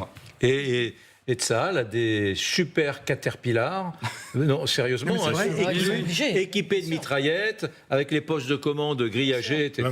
Ils ont des Caterpillar qu'on a vu qui sont absolument... Les D9, on appelle ça. Comment ? Les D9. Ça s'appelle des D9. Ouais. Les pilotes, c'est un métier à risque. En 2014, il y en avait 5 qui avaient été tués sur 66 tués. Il y en avait 5 qui étaient juste des conducteurs de D9. Une des toutes premières vidéos vidéos de propagande publiées par le Hamas, justement, ils en ont... alors je ne sais pas s'ils ont tué le pilote, mais ils en ont capturé un, ils ont planté le drapeau du Hamas dessus et ils l'ont fait brûler. Alors les amis, vous nous rejoignez peut-être, il est 23h06, qui est autour de la table ? On leur dit, on les prévient. Bon, il y a Émilie Broussoulou, bien évidemment, qui présente cette émission avec moi. Pour une fois, vous ne m'avez pas oublié. Non, je vous oublie jamais, vous êtes dans mon cœur. Gaëtan Powys, journaliste défense, est avec nous. Gallagher Fenwick, il y a Élie Korchia, président du Consistoire central de France, Michel Goya, consultant militaire, Anne Niva, grand reporter, et Renaud Pila, éditorialiste politique à LCI. Les amis, je vous montrerai dans une poignée de secondes, alors, vraiment, mon image du jour que j'ai préférée, Al Jazeera qui interviewe dans la bande de Gaza des civils. Et il y a un truc qui ne va pas du tout, c'est qu'il y a un civil, ça a l'air d'être un pauvre gars, type qui est là, qui n'est pas du tout pro-Hamas, un Palestinien qui n'est pas du tout pro-Hamas, le journaliste d'Al Jazeera prend son micro, il se tire et change de client. Voilà, vous verrez ça dans une poignée de secondes, c'est assez intéressant. Mais tout de suite, quand même, le fait politique, militaire plutôt du jour, c'est l'arrivée de Tsahal, de l'armée israélienne, dans l'hôpital Al-Shifa. Oui, alors on se demandait depuis déjà quelques jours quand est-ce que Tsahal allait rentrer dans cet hôpital. On vous rappelle juste sur la carte où il est situé, cet hôpital, voilà, juste tout près très loin de de la mer. Gazaville. Exactement, tout près de la mer à l'ouest. L'armée israélienne a donc lancé son opération militaire la nuit dernière. On rappelle que c'est le plus grand hôpital de la ville. Regardez sur ces images nocturnes, ce sont des soldats israéliens qui sont en petits groupes, qui se faufilent, qui s'approchent des entrées de l'hôpital. Certains se cachent derrière des chars, voilà, on les voit se déplacer et entrer à l'intérieur de l'hôpital. Écoutez ce chirurgien, notamment, qui raconte ce qui s'est passé au moment où les forces israéliennes sont rentrées dans l'hôpital.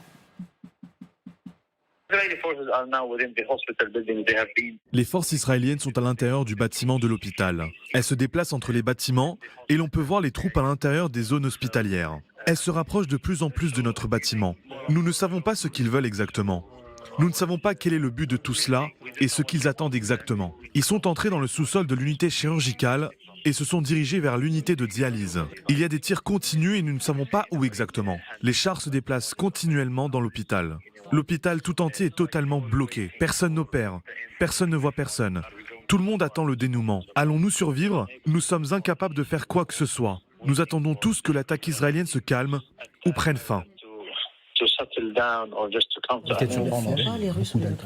Alors, donc les soldats sont entrés dans l'hôpital. Les soldats sont entrés dans l'hôpital. Ils ont fait sortir des civils. Ils ont fait sortir des civils. Allez-y. Vous voulez que un millier. Donc ils se sont retrouvés dans la cour de l'hôpital. Donc voilà, ils leur ont dit de sortir. Ils ont vérifié parmi les civils s'il n'y avait pas des membres du Hamas qui se cachaient. Et pendant ce temps-là, il y avait une opération de fouille à l'intérieur de l'hôpital pour tenter de trouver ce fameux quartier général du Hamas. Alors, les tunnels n'ont pas encore été trouvés. En revanche, les soldats israéliens sont tombés sur des armes. Regardez. Je ne sais pas quand ça a été utilisé pour la dernière fois, mais c'est définitivement un IRM. Et si vous me suivez derrière, je vais vous montrer ce que nos troupes ont découvert à l'instant. En termes militaires, c'est un grab bag, prendre et partir, d'un combattant du Hamas. Si vous zoomez et que vous l'éclairez, vous pourrez voir de l'équipement militaire. Il y a un AK-47, des cartouches, des munitions, il y a des grenades ici, des uniformes bien sûr. Tout ceci était caché derrière l'IRM. Et de l'autre côté, nous avons trouvé un sac à dos avec de la technologie à l'intérieur, dont un ordinateur. Voici, c'est la première vidéo publiée par l'armée israélienne ce soir. C'est une vidéo assez récente et elle a été suivie par une seconde vidéo qui est assez intéressante. Regardez. Nous avons essayé de découvrir les caméras, mais toutes ont été obstruées. Vous pouvez voir du scotch noir qui les recouvre. Et lorsque nos troupes ont ouvert ce placard, qui se trouve dans la partie principale de la clinique, voici ce qu'elles ont trouvé. Le contenu du sac est un kit militaire complet pour un terroriste du Hamas. Une grenade active, des munitions, une veste de combat avec des insignes, des bottes et bien sûr des uniformes. Et enfin, mais pas des moindres, un AK-47 standard. Le tout se trouve à l'intérieur de l'hôpital, caché dans une zone sécurisée. Voyons ce que nous avons trouvé à l'intérieur de cette même armoire. Il y a un insigne militaire, un couteau. Pour ceux d'entre vous qui lisent l'arabe, vous serez en mesure de comprendre ce qui est écrit ici. Mais c'est Hamas, l'aile militaire. Bien sûr, une veste avec de l'équipement et comme toujours, l'équipement standard de l'AK-47 à saisir et à emporter. Le dernier élément qu'il sera certainement très intéressant d'analyser est un ordinateur portable. Nous l'avons trouvé dans la salle IRM. Voici à quoi il ressemble. Je ne sais pas à qui il appartient, mais je sais qu'il est analysé par nos services de renseignement. Des communications radiotactiques que nous analyserons, de nombreux disques qui seront analysés et un ordinateur qui, à première vue, fournit déjà beaucoup de preuves incriminantes. Que va-t-il se passer, les amis, si l'armée israélienne ne trouve pas l'entrée des tunnels? S'il n'y a pas, comme nous le pensions, comme l'ont dit les Américains, comme l'a dit hier le Pentagone, s'il n'y a pas de centre opérationnel caché du Hamas sous l'hôpital Al-Shifa à Gaza. Que va-t-il se passer ? Que va-t-il se passer ? Évidemment, il y aura des réactions dans la communauté internationale en disant « Regardez le bilan des civils, terrible ! On nous avait dit que c'était pour regarder, parce qu'il y avait effectivement des terroristes cachés dans les hôpitaux, un centre de commandement important sous cet hôpital et des infrastructures qui étaient mêlées. Ça a toujours été le discours d'Israël, c'est le Hamas a mêlé toute son organisation avec les civils, avec les hôpitaux, avec les écoles. Tout est mélangé. Donc c'est effectivement ce discours-là, mais que d'ailleurs les renseignements américains ont donné. Mais la réponse d'Israël, on l'a déjà. La réponse du gouvernement israélien, regardez ce qu'a dit Netanyahou tout à l'heure. Aucune cache, aucun endroit, tout sera fouillé.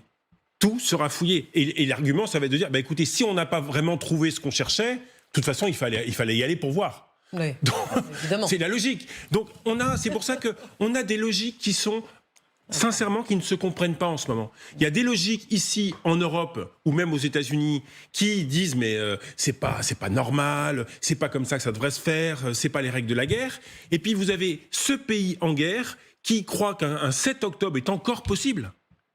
Une immense majorité des Israéliens pensent que un 7 octobre est encore possible s'ils ne fouillent pas toute la bande de Gaza. Il y a encore des Israéliens. Les Israéliens à Tel Aviv, cet après-midi, étaient encore dans les caches, il y avait des alertes aériennes. Ils sont en guerre. Donc vous avez une immense... Même ceux qui détestent Netanyahou ont du respect pour leur armée, Tsahal, et disent c'est normal que Tsahal fouille tout. Voilà quelle sera la réponse d'Israël. Quel est le bilan du 7 octobre ? Parce que les chiffres ont... 1200 morts. 1200 morts. 1200 morts. Ouais. Et 240 otages toujours détenus. D'accord. 239. 239. Colonel, juste sur cet hôpital Al-Shifa, juste pour revenir sur les jours qui ont précédé. On le rappelle, il y a plusieurs dizaines de milliers de réfugiés qui étaient cachés dans l'hôpital, qui ont dû quitter les lieux. Aujourd'hui, on estime qu'il y a encore plusieurs centaines de patients qui sont dans l'hôpital. Il y a des dizaines de... Il y a même 2 à 3 000 personnes. 2 à 3 000 personnes, mais on estime qu'il y a un peu moins de patients. Il y a encore des gens qui se cachent à l'intérieur. Et il y a aussi plusieurs dizaines de bébés prématurés à l'intérieur qui ont dû sortir de leur couveuse faute d'électricité. S'il s'avère que le quartier général du Hamas ne se trouve pas sous l'hôpital, qu'est-ce qui va se passer ? Ça aura fait un flop, incontestablement, mais en même temps, heureusement, je veux dire, c'est pas l'opération militaire de fouille, notamment, elle s'est relativement bien passée. Ils ont pris des précautions. Pour le dire simplement, il n'y a pas eu de carnage. Il n'y a pas eu de massacre. Et heureusement. Déjà en soi, et puis ensuite, si en plus c'était pour montrer que, pour déboucher sur le fait qu'il n'y avait rien de particulier, que ça ne justifiait pas une opération militaire, oui, le scandale, là, ce serait très, très important. Pour l'instant, on n'en est quand même pas là. Oui, mais ça fait plusieurs heures. Je rappelle, après... cela dit, l'armée israélienne aurait aussi beau jeu de dire nous n'avons pas trouvé, nous allons continuer. Dans tous les cas de figure, cet hôpital aurait été fouillé à un moment donné. Les amis, je vous ai promis une séquence qui est très courte, qui est anecdotique, mais pas tant que ça, parce que ça fait quand même des mois ou des semaines que nous nous disons c'est difficile de trouver à Gaza une voix palestinienne d'un homme qui dit je suis palestinien et moi aussi je suis victime du Hamas. Il n'y a pas que les Israéliens qui sont victimes du Hamas, à tel point que on se posait la question, est-ce que finalement ces bombardements israéliens n'ont pas unifié une société gazaoui qui était plutôt stratifiée jusqu'à présent. Mais non, parce que vous avez une toute petite séquence qui, moi, m'a redonné de l'espoir. C'est des journalistes de la chaîne arabophone Al Jazeera qui font leur travail de journalistes dans Gaza. Enfin, de travail de journaliste, pas vraiment, parce qu'ils tombent sur quelqu'un qui ne dit pas tout à fait ce qu'ils avaient espéré qu'ils disent. Pourquoi le Hamas se cache-t-il parmi nous ? Pourquoi ne vont-ils pas en enfer pour s'y cacher ? Ce ne sont pas des résistants. Oui. Alors, il s'agit d'un témoignage d'un simple citoyen.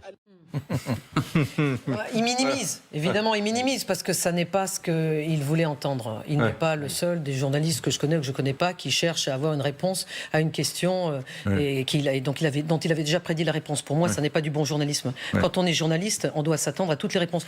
Mais je vous soulignerai quand même, Eric, que la séquence a été diffusée. Sinon, on ne l'aurait pas. Donc c'était du direct, à mon avis. C'est du direct. Oui, d'accord.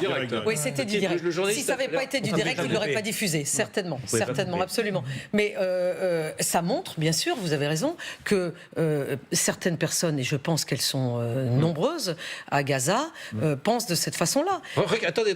Mais la meilleure façon de savoir, c'est faire du terrain. Vous savez, moi, je suis une journaliste de terrain et j'aimerais bien que les journalistes soient plus nombreux à Gaza. J'aimerais beaucoup qu'on les laisse entrer. Donc c'est un coup de gueule contre qui, ça? Regardez, il y a 4-5 jours.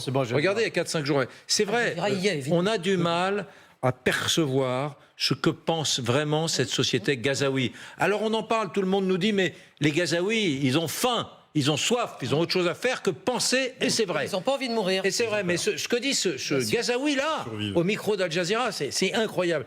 Haute séquence incroyable. Il y a 4-5 jours, on l'a diffusé, nous, ici.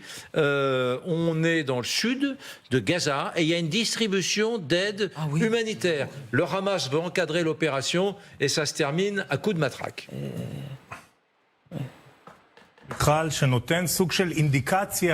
C'est une vidéo qui donne une sorte d'indication de ce que le Hamas fait avec l'aide humanitaire. Nous avons parlé de ce qui s'est passé la semaine dernière dans la bande de Gaza.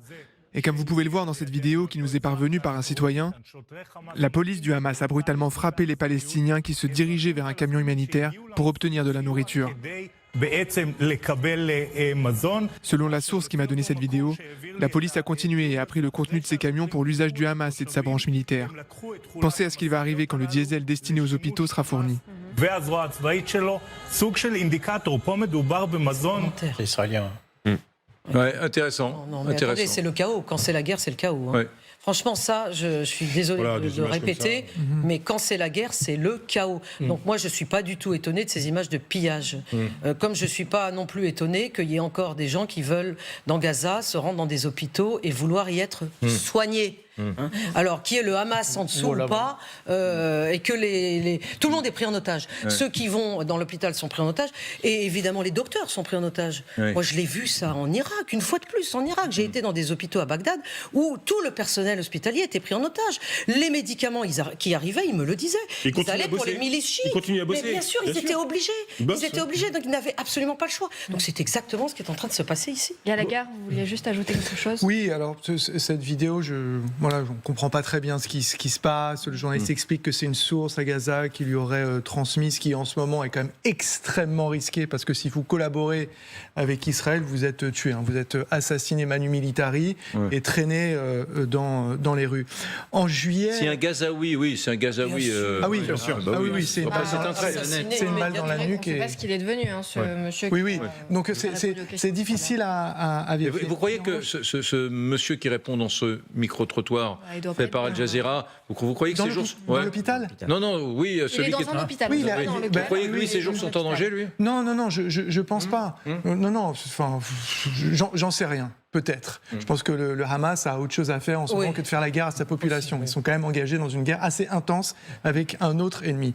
En revanche, en juillet dernier, il y a eu des manifestations à Gaza contre le Hamas. Le Hamas a tiré à balles réelles contre sa propre population. Voilà. Qu'est-ce qu'ils demandaient, les Gazaouis qui étaient dans la rue, qui risquaient leur vie ? 50% de la population qui a moins, je crois, de 18 ans.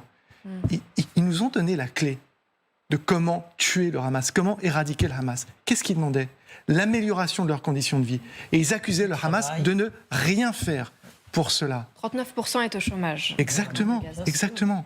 La moitié de la population encore en vie aujourd'hui dans la bande de Gaza, elle n'a pas voté pour le Hamas. Elle n'était pas née. Qu'est-ce que je veux dire par là ? Comment est-ce qu'on se débarrasse du Hamas ? Ils nous l'ont dit, en améliorant leurs conditions de vie. Donc, espérer que ce qu'Israël est en train de faire dans la bande de Gaza aujourd'hui va permettre l'éradication du Hamas, je pense qu'Israël mène la bonne guerre, l'a fait de la mauvaise manière. Gaëtan. Oui, c'est tout à fait le cas, parce que là, actuellement, il y a un réel problème d'afflux. Il y a un besoin d'eau, il y a un besoin de nourriture, mais qu'est-ce que vous fournissez à la bande de Gaza, puisque on a des vidéos de soldats israéliens, donc ce sont des vidéos qui ont été publiées par l'armée israélienne, où on a une citerne de 100 litres d'eau qui est totalement percée pour y intégrer 6 lance-roquettes. Donc vous ne pouvez plus envoyer de citernes de grande capacité. Maintenant, on a une autre vidéo, mais cette fois-ci du Hamas, qui là, à mon avis, devait être une erreur d'avoir publié cette vidéo, où il montre clairement qu'il déterre des tuyaux pour acheminer l'eau. On l'a montré. Et les tuyaux d'évacuation d'eau de Gaza, pour les sectionner. Pour faire des roquettes. Pour faire des roquettes, ouais. Mais donc, dans ces tuyaux qui auraient été financés par l'aide européenne. Non, c'est pas le cas. Non, c'est les tuyaux qui ont été c'est des tuyaux qui ont été laissés par les colons israéliens après le désengagement de 2005 dans le Gush Katif. Il y en avait des centaines de kilomètres. Et effectivement, plutôt que de s'en servir pour faire de l'irrigation et de l'agriculture, ils les ont déterrés pour en faire des roquettes. Bien, pour en faire des roquettes. Mesdames, messieurs, on va passer à un débat absolument dingue. Chez l'ami Pascal Praud, hier, sur CNews, Dominique de Villepin, l'ancien Premier ministre, était invité. Et il a dit 2-3 choses assez intéressantes qui, à mon avis, doivent susciter la réflexion. Et je voudrais vous soumettre une de ces interventions. Dominique de Villepin, c'était hier, sur Israël et sur, plus largement, cette guerre de civilisation, dit-il, qui s'empare du monde. Nous n'avons pas cessé, depuis des mois, depuis le début de la guerre d'Ukraine, de condamner, à juste titre, la Russie pour des massacres sur les populations civiles indiscriminés. Le 2 poids, 2 mesures apparaît de façon éclatante dans l'approche aujourd'hui défendue par ceux qui considèrent qu'à partir du 7 octobre, et je me rallie à l'horreur barbare de ce qui s'est passé le 7 octobre, de ceux qui considèrent qu'on peut apporter dans ce contexte un soutien inconditionnel à Israël. Et ce que je dis, ce n'est pas rendre service à Israël, que de rentrer dans cet engrenage de la violence et de la violence en croyant que l'on pourra éradiquer par des bombes au mépris d'un certain nombre de populations civiles, on ne pourra pas éradiquer cette violence. Je mentionne, pour mémoire, pour alimenter le débat, un deuxième engrenage qu'il faut avoir en tête. Parce que nous ne sommes pas il y a 5 ans ou 10 ans. Aujourd'hui, l'Europe, elle est considérablement affaiblie, en voie d'effacement sur la scène internationale. Nous sommes dans un engrenage qui se prépare d'une guerre de civilisation, qui est marquée par un combat valeur contre valeur, un combat système politique contre système politique et un combat civilisation contre civilisation. Donc si nous ne prenons pas garde à éviter ces engrenages justement qui ont leurs automatismes, nous allons nous retrouver face à un monde qui est le monde qui émerge, qui est celui du Sud global, qui aujourd'hui est plus puissant que nous. Plus puissant. Oh, il dit 4 choses intéressantes. 4 choses intéressantes dont on va parler. 1, il dit attention, c'est pas parce qu'il y a eu le 7 octobre qu'il faut soutenir totalement, inconditionnellement Israël. Deuxième chose, il dit au passage, l'Europe, on est devenu un nain politique. Bon. Troisième chose, il dit c'est une guerre de civilisation. Il englobe l'Ukraine, Israël. Non, il dit on risque une guerre. Il dit pas qu'on est Et il dit le Sud global, ce fameux Sud global, c'est en gros ce qui n'est pas l'Occident. Tout ce qui n'est pas l'Occident, tout ce qui n'est pas l'Amérique du Nord, l'Europe et le Japon, voilà, tout le reste de la Terre est plus puissant que nous. Bon, voilà.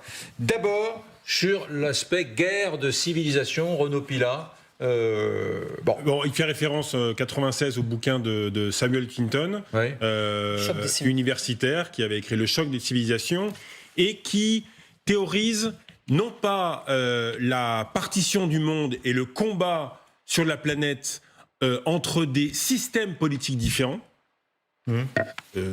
mais entre des civilisations différentes. Qu'est-ce qu'une civilisation ? Une langue, une religion, une culture, un territoire. Une histoire. Et une histoire. Voilà. Il y a effectivement une civilisation européenne, il y a une civilisation arabo-musulmane, il y a une civilisation... Et Villepin est sur cette hypothèse-là, que dans le futur, ça sera les civilisations qui seront en conflit. Il est plutôt sur cette hypothèse.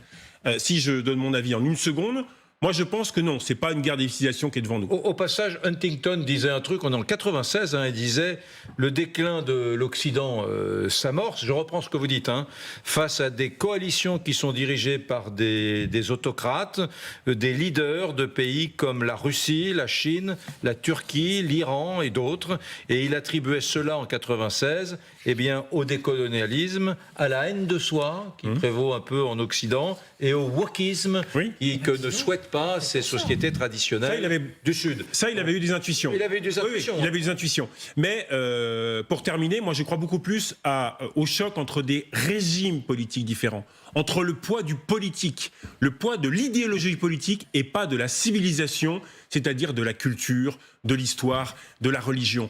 Parce que il ne faut pas essentialiser un pays en fonction de sa religion, en fonction de sa culture, en fonction de sa langue.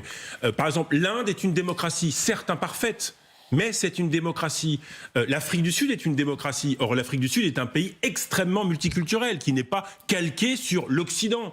L'Afrique du Sud n'a pas une population et n'a pas le même mode de vie et les mêmes principes qu'un pays européen ou même que les États-Unis. Moi, je pense, Renaud, que vous faites de l'angélisme. Que, bien évidemment, quand j'ai pas dit que c'était moins grave. J'ai pas le droit de parler. Si, pardon. Non, mais pardon. J'ai pas le droit de parler. Vous n'allez pas nous l'énerver. Je pense que vous faites de l'angélisme parce que vous êtes un Européen sophistiqué, élégant, et vous dites « Oh, c'est plus compliqué que ça ». Tout le monde dit « C'est plus compliqué que ça ». Le Sud global, c'est plus compliqué parce que, regardez, les Chinois n'aiment pas les Indiens. Oh bah oui, alors, quelle démonstration. La réalité, c'est que sous l'impulsion de Poutine, ce Sud global, ces pays d'Afrique, d'Amérique du Sud, d'Asie, qui se détestaient avant, se trouvent des ennemis communs. L'occidental blanc, dominateur, insupportable, agaçant, colonialiste. Voilà, finalement, c'est un ennemi commun. Et au Proche-Orient, ces pays arabes ou ces pays musulmans, puisque l'Iran n'est pas un pays arabe, qui ne s'entendaient jamais, qui ne s'entendent pas, deviennent copains dès lors qu'il s'agit de dire Israël, on est tous d'accord, ça serait bien mieux s'il n'existait pas cet État. C'est un peu simplifié. Sur la question israélienne, ils se trouvent soudainement tous rassemblés. Il y a clairement, en tout cas, une ligue qui est clairement aujourd'hui contre Israël au Proche-Orient. Mais il y a un élément qui me paraît important à rajouter. Sous votre contrôle, bien évidemment, c'est que lorsque vous parlez de 1996, les années 90, par rapport à aujourd'hui, 30 ans plus tard, il y a un élément qui est déterminant, c'est qu'à l'époque, ces pays du Proche-Orient, c'était le nationalisme qui les gouvernait. Oui. Ils étaient gouvernés par l'idée nationaliste. Aujourd'hui, en 2023, ils sont gouvernés par l'islamisme. Et ça a tout changé. Alors, je ne sais pas si c'est une guerre de civilisation. En tout cas, c'est une guerre aujourd'hui contre la vision islamiste qui veut s'imposer. Et on voit bien à travers cette guerre qu'Israël mène, seule démocratie, rappelons-le quand même encore aujourd'hui, seule démocratie dans la région. Ce que fait Israël aujourd'hui, c'est le combat d'une démocratie contre une guerre de nature terroriste qui a été menée sur son sol. Je lisais le jour le travail d'un sociologue de l'urbain en France, qui disait que quand on habite au centre-ville de Bordeaux, ou dans le 16e arrondissement, ou dans un quartier populaire, avant, il y a 20 ans, il y avait sociologiquement, c'était assez imparfait. Il y avait un peu de tout. Voilà, il pouvait y avoir encore des bas salaires dans le 16e arrondissement pour être dans la mixité sociale. Et plus le temps passe, plus ça démixe, plus c'est concentré, plus ça fait sens. Plus les bourgeois vont dans les mêmes quartiers, plus on retrouve la même sociologie au cœur de Bordeaux. On vit séparés. Et donc, pour des raisons... on a le sentiment que sur le plan international, c'est un peu la même chose. Voilà. C'est un peu la même chose. Que les positions se raidissent partout, y compris au cœur de la démocratie qu'est Israël. Les positions se raidissent. Le monde arabe est moins dans la nuance. Chez nous aussi, ça se raidit. Chez nous aussi. Bien sûr. La tentation autoritaire, elle est là. Regardez l'extrême droite en Europe. Chez nous, ça se raidit. S'enfermer dans son propre camp, c'est s'enfermer dans son identité. Donc c'est effectivement ce qu'on pourrait décrire le contexte actuel de cette façon-là, ce raidissement dont vous parlez, je le vois comme ça, alors qu'en 96, cette intuition de Huntington, on n'en était pas encore là. Donc effectivement, mais Villepin, simplement, quand il dit en parlant du soutien non inconditionnel à Israël, je rappelle simplement que c'est exactement, et nous avons commencé l'émission là-dessus, ce qui s'est passé avec Kirby, avec les États-Unis. C'est-à-dire les États-Unis ont aujourd'hui, alors qu'ils n'avaient pas dit hier, exprimé que leur soutien, et ils tiennent à le souligner, à Israël n'était pas inconditionnel. Regardez Dominique de Villepin, toujours interviewé chez nos confrères, sur le fameux Sud global. Aujourd'hui, l'Europe, elle est considérablement affaiblie, en voie d'effacement sur la scène internationale. Elle ne pèse de quasiment rien dans les grands débats d'aujourd'hui. Aujourd'hui, le G7 représente un ensemble économique moins puissant que les BRICS, par exemple, mais moins influent. Vous savez, on est obligé de prendre en compte la réalité du monde. On ne peut pas être en guerre avec tout le monde, on ne peut pas se confronter avec tout le monde. Prenons conscience que nous glissons pas à pas, sans que nous soyons dans un monde disposant d'aucune sorte de garde-fou, contrairement à la guerre froide, nous glissons pas à pas vers une confrontation globale. C'est pas très optimiste. Nous glissons, nous sommes dans l'engrenage. Oui, et nous glissons pas à pas vers une confrontation globale. Je trouve ça, intellectuellement, assez séduisant. Alors, et une fois qu'on a dit ça, on fait quoi? Non, mais une fois qu'on a dit ça, on fait quoi? Qu'est-ce qu'il propose? Il décrit là. Non, mais on est là pour faire des constats. Ah bah non, faut agir après. Non, déjà, si on est d'accord sur le constat, c'est pas mal. On n'est pas médecins, nous. On n'est pas politique, vous voulez dire. C'est pas nous qui avons les réponses. Et regardez hier soir, et vous avez fait un éloge qui m'a beaucoup plu, celui de la complexité. Et j'ai envie de vous dire, vous savez pourquoi c'est séduisant ce que vous dites? Parce que c'est pas complexe. Parce que c'est simple, parce que c'est très simple de réduire le monde à un ensemble de civilisations qu'on ne définit pas, de parler de guerre de civilisation, sachant que je ne sais pas, au regard de la définition que moi j'ai de la guerre, si on peut parler de guerre entre des civilisations. J'en connais une de civilisation, elle est slave orthodoxe, elle est définie par Huntington dans son bouquin en 1996. Il se trouve qu'aujourd'hui, il y a la guerre entre deux membres clés de cette soi-disant civilisation, la Russie et l'Ukraine. Donc Huntington s'est planté. Dominique de Villepin, 10 sur 20, la démonstration est parfaite, la conclusion est pourrie. Il se trompe complètement. C'est quoi sa conclusion? On glisse vers, on est dans un engrenage qui va mener à une guerre des civilisations. Entièrement d'accord. Et attendez, juste une phrase, et il y a la guerre. La guerre, elle est... Eric, vous pensez qu'on y est, quoi? Une phrase. La guerre, on a un point de son nez, d'ailleurs. On est en guerre. On ne dit pas qu'il n'y a pas de guerre. On dit qu'il se trompe sur les termes. Non, mais moi, surtout, une phrase, pardon. Le Sud global, ça n'existe pas. C'est quoi? Définissez-moi le Sud global. Il y a qui dedans? Ils s'entendent autour de quoi? Et pour faire quoi ensemble? Non, mais personne n'a dit que le Sud global, c'était une association avec un secrétaire général, etc. Le Sud global, c'est un agrégat de pays qui ont subi à un moment de son histoire la domination blanche occidentale pour X raisons, de pays très différents qui ne s'entendent pas forcément, sauf sur un point, pour dire on est les victimes de l'histoire, on est les victimes de l'Occident, on déteste l'Occident pour des raisons différentes. Il y a des démocrates dedans, il y a des pays musulmans, il y a des pays très puissants comme la Chine, etc. Mais on est tous d'accord pour dézinguer les Occidentaux. Voilà. On est réunis par ça.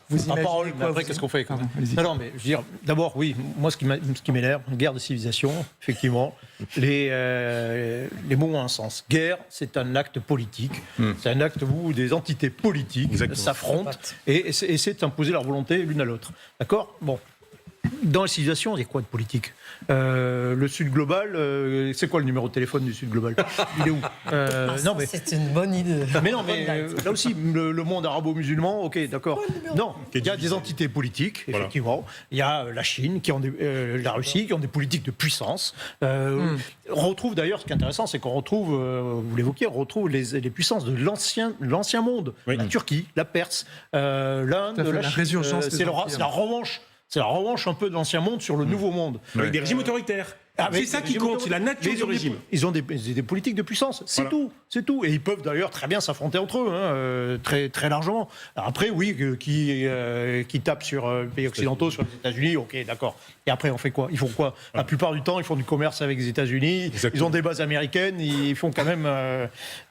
ils sont alliés des Américains, tous les pays d'Amérique du Sud, ils sont la plupart... sont alliés des Américains. La Turquie membre de l'OTAN. La Turquie, Donc, la Turquie membre de l'OTAN. Okay, donc... Mais il y a des fissures. La Turquie membre de l'OTAN, il y a des fissures. Oui, on les a entendus. L'Arabie Saoudite, soutien des États-Unis, il y a des fissures. Oui. Non, mais on a entendu le discours d'Erdogan pour les 100 ans de la République. Vous vous souvenez, il y a quelques semaines sur ce qu'il disait. On se disait tous comment il peut être dans l'OTAN.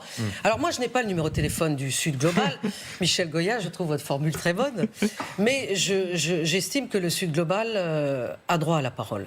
Et que cette parole nous gêne. Forcément, elle nous gêne parce que nous sommes des Occidentaux. Mais nous devons l'entendre. Nous devons l'entendre, quelle que soit la façon dont le Sud global s'exprime. Le Sud global n'est pas un ensemble homogène. Le Sud global n'a peut-être pas les moyens, comme dit le colonel Michel Goya, de sa rhétorique. Mais je suis toujours assez gênée quand on en vient à une certaine arrogance sur les plateaux, mais je le dis gentiment, sur les plateaux occidentaux par rapport au reste du monde. Voilà. Oui, mais là, je suis pas d'accord. Je suis pas d'accord. Je sais, Renaud, vous n'êtes pas d'accord. Non, mais... oui et non. On est au cœur du débat. Qu'est-ce que dit Villepin? Je caricature, on n'a pas 3 heures devant nous, ou 4 heures devant nous. Qu'est-ce que dit Villepin? Villepin dit en gros, arrêtons c'est l'anti-Kouchner, c'est l'anti-BHL. Arrêtons d'exporter nos valeurs démocratiques. Arrêtons de dire que de nous emmêler comme on l'a fait au 19e siècle. Arrêtons tout ça. Villepin est un passionné par l'art africain, un passionné par ce qu'on appelait autrefois le tiers-monde des non-alignés. Et il considère que nos valeurs ne sont pas forcément supérieures à leurs valeurs. Je vais vite, je caricature. Eh bien, moi, je ne suis pas d'accord. Et d'une phrase, Gallagher, très juste, je suis entièrement d'accord, si vous regardez l'exemple qu'il donne, des peuples frères, qu'on disait frères, Ukraine, Russie, c'est la même civilisation. C'était la même langue. Même la même religion. Ouh là là. Eh bien, oui. Si nos amis ukrainiens étaient sur le plateau, autrefois, plus maintenant. Je ne serais pas d'accord. Eh bien, ils se font la guerre. Pourquoi? Parce que c'est la nature du régime qui leur fait faire la guerre. C'est parce que vous avez une dictature de Poutine en Russie et que vous avez une démocratie naissante en Ukraine. Et Poutine et ses sbires détestent l'idée que l'Ukraine, qui est le pays voisin, soit aspirée vers le grand courant de l'Ouest. Donc, c'est pas une question de civilisation, c'est une question de nature, de régime politique. Et Villepin, en gros, et je termine là-dessus, Anne, pourquoi je suis pas d'accord avec vous? C'est en gros, vous dites, soyons pas arrogants, c'est-à-dire nos valeurs sont pas supérieures. Eh bien, je suis désolé. La tolérance, c'est chez nous. La lutte contre l'homophobie, c'est chez nous. Non, la lutte contre l'homophobie, c'est chez nous. La liberté, c'est chez nous. Une certaine forme de tolérance, c'est chez nous. La liberté de la presse, c'est chez nous. Ceux qui ne sont pas d'accord. Je suis d'accord. On ne mesure pas à quel point. Et nous ne sommes pas supérieurs. Nous parlions l'autre jour. Nous, non, mais nos valeurs, oui. Nos valeurs, oui. Pas nous, mais nos valeurs, oui. Les valeurs des autres. Je suis d'accord. Voilà. Mais nos valeurs, il y a des sociétés qui s'en foutent, ou en tout cas qui les prennent avec des pincettes et discernement. On parlait l'autre jour de la façon dont est ressentie la Shoah au Proche-Orient. Le fait historique de la déportation des Juifs, et d'élimination de 6 millions de Juifs. C'est passionnant. Beaucoup de gens dans le monde arabe ont, l'homme de la rue, on va dire, a une vision assez lointaine. Il sait, pour la plupart du temps, qu'il y a eu cette affaire, mais c'est une affaire d'Européens. Et il pense d'ailleurs que c'est assez injuste que les Européens se soient éliminés entre eux, et que des nazis aient éliminé 6 millions de Juifs, et que ce soit sur le sol proche-oriental que nous soyons venus régler l'affaire en 1948. Ça lui semble parfois beaucoup plus injuste que... Alors, on va sans doute dire que je caricature, mais c'est terrible. Notre système de valeurs, c'est notre système de valeurs. Peut-être que dans le monde arabe, on parle beaucoup plus en ce moment des centaines de milliers de morts dans cette guerre épouvantable entre le Yémen et l'Arabie Saoudite, alors que nous n'y consacrons pas une seconde. Non. Enfin, dans notre émission. Non, je parle. Les pays. Le jeune Marocain de 20 ans, il passe pas son temps à parler de la guerre du Yémen. Le jeune Marocain de 20 ans, il est comme nous, il veut un boulot, il aspire à une vie sympathique, il aspire à avoir une petite famille, à avoir un téléphone. On les rencontre, on les voit, ceux qui font le tour du monde. Les Israéliens, après leur service militaire, avant de commencer leurs études, les Israéliens, c'est la population qui fait le plus de tour du monde. Et quand on les voit, il y a cette guerre qui est horrible, mais une note de pessimiste. Moi, j'ai fait des voyages comme ça longtemps. Et l'été, qu'est-ce qu'on voit à table, dans des petites auberges de jeunesse un peu pourries partout dans le monde, avec les sacs à dos, un Israélien, un Marocain, un jeune Algérien, un Canadien, un Indien. Et tout ça, ça rigole autour des mêmes valeurs. Ça se drague, ça rigole, ça picole. C'est ça le monde de demain. Le monde de demain, c'est pas la guerre des civilisations. Alors Villepin, effectivement, qui est un passionné avec son panache, il considère qu'on est entré dans une guerre des civilisations. Non, non et non. Il y a un combat, effectivement, devant nous entre les dictatures, les régimes autoritaires qui ne sont pas nos valeurs et les démocraties libérales. Et il faudra se positionner sur ce combat. Et si les écolos l'emportent un jour, et si nos voyages en avion sont contingentés, votre Israélien, votre Iranien, votre Irlandais et votre... Ils voyageront en bateau. Ils voyageront plus. Et on fera du kayak. On fera du kayak. On ira, on prendra le train, on prendra le bus. Et d'ailleurs, ils prennent le bus, ils prennent pas l'avion en général parce qu'ils n'ont pas beaucoup d'argent. Éric, juste pour terminer, je trouvais ça très bien votre illustration avec la Shoah, comment elle est perçue. Je pense simplement que c'est une question très difficile, qui est la question d'inverser le regard. La possibilité et la capacité de chacun à inverser le regard, à se mettre à la place de l'autre et à essayer de se rendre compte de ce que l'autre a vécu. Ça, aujourd'hui, je crois qu'on est tous d'accord sur ce plateau pour dire que ça manque. Ça manque énormément. Et on s'en rend compte avec ces guerres en cours. Gaëtan lève le doigt, il n'a pas beaucoup parlé. Juste pour revenir sur 3 zones qui font partie du sud global, à savoir la Chine, la Russie et l'Afrique. On a concrètement... mettez la Russie dedans. Ah oui. Oui. L'anti-blanc, le non-aligné. Oui, il est anti-américain. Poutine est le chef du sud global. Poutine est le général en chef. On a théoriquement donc cet avis commun de vouloir diminuer la puissance de l'Occident, même si je n'aime pas utiliser ce terme. Et puis, quand on regarde l'Afrique, la Chine et la Russie sont en pleine conquête et ne sont pas du tout des alliés en Afrique et cherchent absolument à prendre le moindre lopin de terre pour planter son drapeau, pour avoir sa puissance dans ce coin-là. Et donc, c'est pour ça que de ce côté-là, je ne suis pas vraiment d'accord sur... Alors, en dehors du fait qu'il y a vraiment une volonté de pouvoir diminuer la puissance, ça oui, des Occidentaux, mais...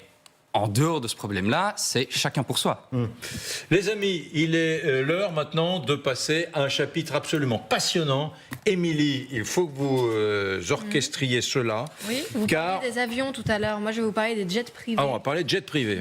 Jet privé, ça pourrait être le titre d'un SAS, jet privé et Hamas. Parce que ça, vous vous souvenez de SAS privé du Hamas. Des jets privés, vous vous souvenez des SAS Évidemment. Bien sûr. Que Gérard Bien de Villiers. oublié ça. Et les couvertures. Mais des bouquins très documentés. C'était documenté. Antiféministe. C'est terrible, c'est des années 70. C'est sûr. La femme objet. Il y a le colonel Goët qui a sorti un très bon titre, vous l'avez pas entendu, je vous dis. Ça ramasse au Hamas. Bon. Plus sérieusement, des journalistes ont fait une enquête sur la fortune et les milliards amassés par les principaux dignitaires du Hamas. Oui, alors que l'on voit des paysages de misère, de pauvreté dans la bande de Gaza, il y en a qui s'en mettent plein les poches. Entrer dans le monde chic des millionnaires et des milliardaires du Hamas. Regardez ce que l'on apprend dans plusieurs articles, notamment dans le Bild. Le Hamas est l'une des organisations terroristes les plus riches du monde. Alors on vous a fait un petit classement, justement, de ces organisations terroristes les plus riches.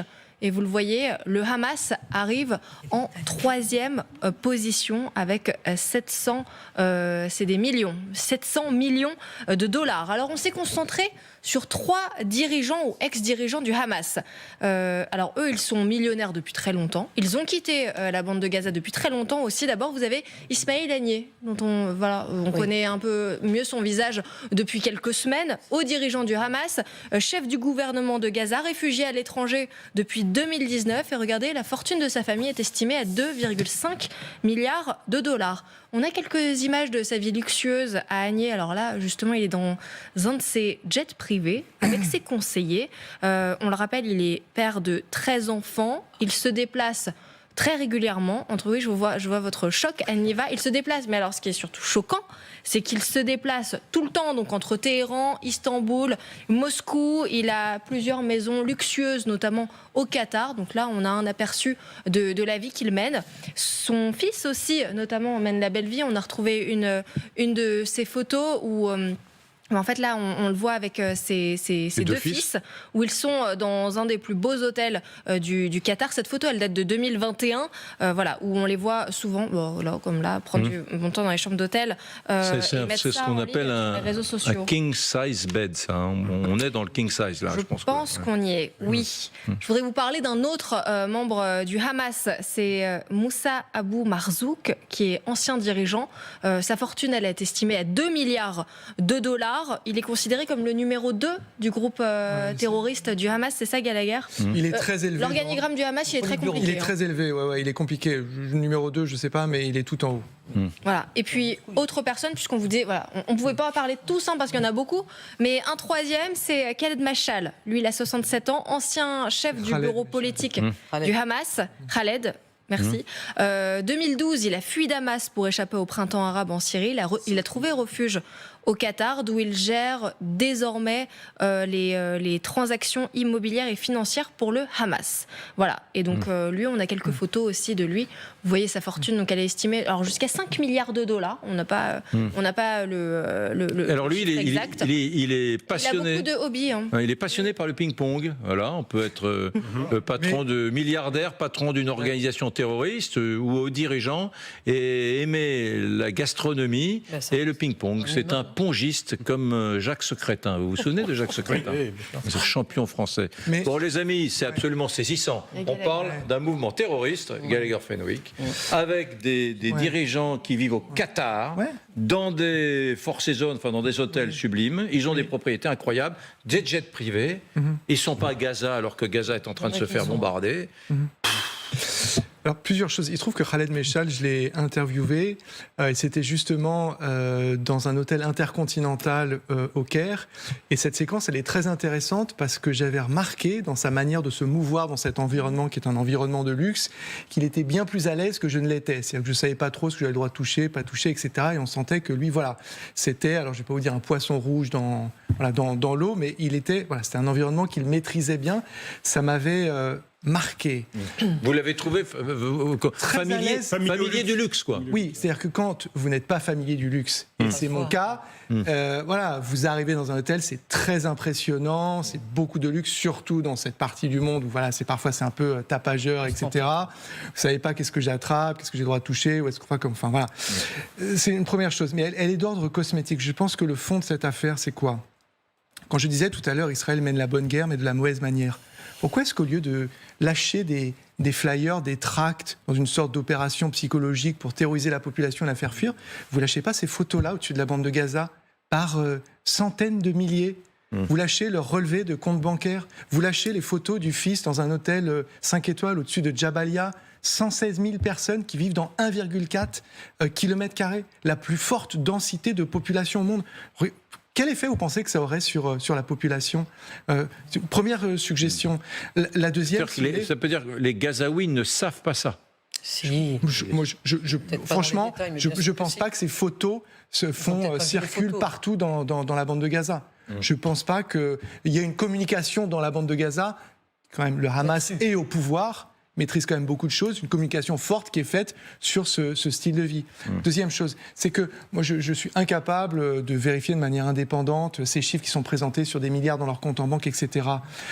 Leur puissance et leur fortune, elles ne se mesurent pas en dollars. Ce sont des entrepreneurs de haine, et c'est ça, si vous voulez, ça c'est inquantifiable, et c'est sur la base de cela qui font leur richesse, et c'est à l'aune de cela que se mesure leur véritable influence. Et donc, il faut bien réfléchir, et c'est ce que j'essayais de dire sans doute mal et maladroitement tout à l'heure, comment est-ce qu'on combat ça? Comment est-ce qu'on combat cette haine? Comment est-ce qu'on assèche le terreau fertile pour faire émerger cette haine? Comparaison, le PIB par habitant à Gaza, c'est 2 000 € par an. Par habitant. C'est déjà moitié moins que ceux des Palestiniens de Cisjordanie. Un des plus pauvres au monde. Elie Korchia, je sais que vous connaissiez ces informations. Elles sont connues, mais bon, c'est vrai que les Gazaouis qui crèvent de faim et qui reprochent déjà depuis des années, sans trop oser le dire, au Hamas de détourner toute l'aide qui est fléchée vers Gaza, s'ils voyaient ça... Je suis d'accord. Après, peut-être avec un petit bémol par rapport à ce que dit Gallagher. Je crois que même si l'État d'Israël envoyait les flyers, comme vous dites, avec ces photos, il y en a beaucoup d'abord qui auraient toujours aussi peur et ne pourrait pas se rebeller, parce qu'en fait le problème aujourd'hui c'est qu'il n'y a pas de rébellion de la population gazaoui contre le Hamas. Deuxièmement, il pourrait très bien dire que c'est des montages, que c'est des photos truquées, etc. Moi, ce que je crois que ça peut nous amener, c'est deux réflexions principales.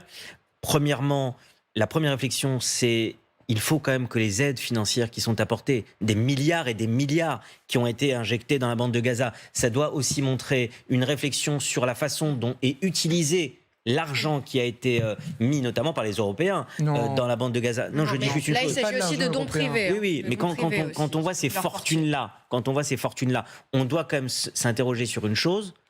Les responsables aujourd'hui du Hamas, qui vivent effectivement avec leur fortune, qu'est-ce qu'ils ont fait par rapport aux Gazaouis pour les laisser dans une détresse financière comme celle des Gazaouis? Ça, c'est le premier point. On voit bien qu'il n'y a rien eu de fait pendant 17 ans où le Hamas avait la mainmise. Il dirigeait la bande de Gaza.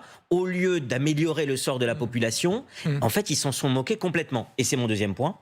Le point commun entre cette corruption généralisée et cette absence de pensée pour les citoyens, pour la population civile, ça montre aussi la différence entre une démocratie comme nous ou comme Israël et un gouvernement islamiste par une organisation terroriste, c'est que vous voyez le même mépris quand on se sert de boucliers humains comme le fait le Hamas dans la bande de Gaza aujourd'hui dans la guerre. C'est le même mépris quand on se sert des boucliers humains des populations civiles et quand on les laisse franchement dans une pauvreté qui est dramatique aujourd'hui dans la bande de Gaza. Alors ces chiffres sont assez intéressants. Remettez le petit plan d'avant là sur l'argent détenu par les grands mouvements terroristes mondiaux.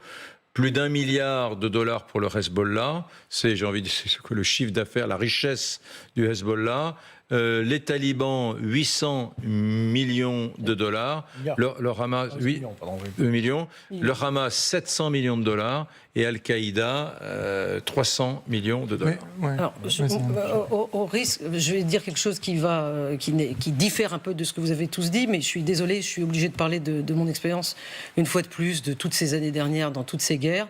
Et comme ma spécificité, c'est de vivre avec les populations locales, justement les populations civiles qui subissent souvent le joug des talibans quand j'étais en Afghanistan, ou d'Al-Qaïda et de Daesh en Irak, eh bien, je me suis rendu compte que malgré tout ce qu'on est en train de dire là, ce soir, il y a beaucoup de personnes dans ces populations qui, finalement, admireraient peut-être, sans aucun doute, en tout cas j'ai déjà travaillé là-dessus, la réussite de certains d'entre eux, c'est-à-dire la réussite de certains talibans, la réussite de type de Daesh, la ça réussite marche en Russie avec Poutine, ça, hein? Oui, sans doute, mais en tout cas, Prigojine. Oui, absolument. Ça gênait personne que Prigojine soit multimillionnaire. Non, absolument pas. Il y a une espèce de fierté, effectivement. Il y a une espèce de fierté. Il y a évidemment aussi le reste. Il y a aussi le dégoût. Il y a aussi tout ce qu'on vient de dire. Mais une fois de plus, l'humain est humain, et dans l'humain, il y a de tout. Il y a des paradoxes, et il y a aussi des gens qui sont capables de se dire, mais voilà, nous, on est là à Gaza, on vit mal, etc. Mais au moins eux, voilà, nos chefs, ils luttent pour nous et ils ont de l'argent, et tant mieux pour eux. Moi, si vous voulez, c'est pour ça que, Monsieur le Président, je n'étais pas d'accord quand vous parliez de la manière dont l'Europe doit réfléchir sur l'argent qu'elle envoie dans la bande de Gaza. Pour le coup, moi, j'ai vu comment ça se passait, notamment quand l'Agence française de développement venait. Ça épuisait les Palestiniens, parce qu'ils viennent, les Européens, avec des immenses, si vous voulez, cahiers dans lesquels il faut remplir tout un tas de critères, des obligations, cahiers des charges, etc. C'est très suivi. Du début, il faut des appels d'offres, il faut que différentes entreprises, etc. Alors que les Qataris, qui venaient avec des valises de billets. Et ça se faisait avec le consentement explicite des Israéliens, notamment Monsieur le Premier ministre Benjamin Netanyahou, dont les services escortaient les valises depuis Ben Gourion jusqu'à Erez. Ça, c'était 30 millions par mois. Les Israéliens le savaient, le gouvernement le savait. Cet argent-là, je vous confirme qu'il rentrait en cash. Moi, j'ai jamais vu d'Européens débarquer avec des valises de cash. Donc les Palestiniens, ils préféraient les gens du Qatar aux Européens. Donc, parce que je ne pense pas que ce soit l'Union européenne qui finance les voyages en jet privé des bonhommes qu'on voit là sur la photo. Tout passait par le Hamas. Ces valises, l'argent du Qatar, de l'Europe, est fléché vers le Hamas. Oui. Donc le Hamas pouvait décider de faire la richesse d'un petit artisan ou d'une PME locale et pas d'une autre. Ce que l'Union européenne faisait pareillement, c'est précisément parce que le Hamas est une organisation terroriste, elle traitait dans la bande de Gaza uniquement avec les représentants de l'OLP et donc des gens comme M. Anwar Abou Eché, donc du Fatah, qui eux étaient des personnes avec lesquelles ils pouvaient dialoguer pour coordonner la mise en place de projets sur place. Et en dehors de la corruption, il ne faut pas oublier les centaines de millions, pour ne pas parler peut-être de milliards, qui ont été injectés par le Hamas dans ces tunnels, ces fameux tunnels qu'aujourd'hui Israël est obligé d'aller chercher mètre par mètre, alors qu'on sait qu'il y a 500 km. La population et la ville, on s'en moquait complètement du côté du Hamas. La seule chose qui comptait, c'était ces tunnels pour que les leaders et les terroristes du Hamas puissent se cacher et puissent faire leur basse besogne. Donc il faut aussi rappeler cet argent qui se compte par centaines de millions et qui a été investi non pas dans la ville, mais dans les tunnels souterrains, où aujourd'hui, malheureusement encore, 240 otages, dont 9 Français, sont détenus. Parce qu'ils se croient, pour eux, ils sont en guerre. Donc c'est toute la différence entre une entité politique qui sera là au bénéfice de sa population au quotidien. Le quotidien des Gazaouis leur importe assez peu. Ce qui compte, c'est la destruction, la fin de la colonisation, récupérer les terres, et puis avec leur idéologie islamiste. Quand même, un mot, le blocus fait par Israël n'aide vraiment pas au développement. Et l'Égypte. Et l'Égypte n'aide vraiment pas au développement de la bande de Gaza. On ne peut pas non plus dédouaner totalement les pays voisins, Égypte et Israël, qui, même s'il y a des accords, il y a des milliers de salariés qui vont travailler en Israël, franchement, le blocus, c'est très dur pour le développement. Je voudrais revenir sur les chiffres que je vous ai montrés tout à l'heure, parce que la régie vient de me donner une précision. Ces chiffres-là, c'est les revenus annuels des organisations terroristes. Revenus annuels. Donc les talibans, c'est 800 millions de dollars, le Hamas 700 millions de dollars, et ce sont des chiffres qui datent. Ce sont les derniers chiffres que nous avons trouvés. C'est l'année 2018. Voilà. Donc et les talibans, c'est la drogue. C'est quand même les talibans, c'est la drogue. C'est la drogue qui est le principal source de revenus. On retourne dans la bande de Gaza. Oui.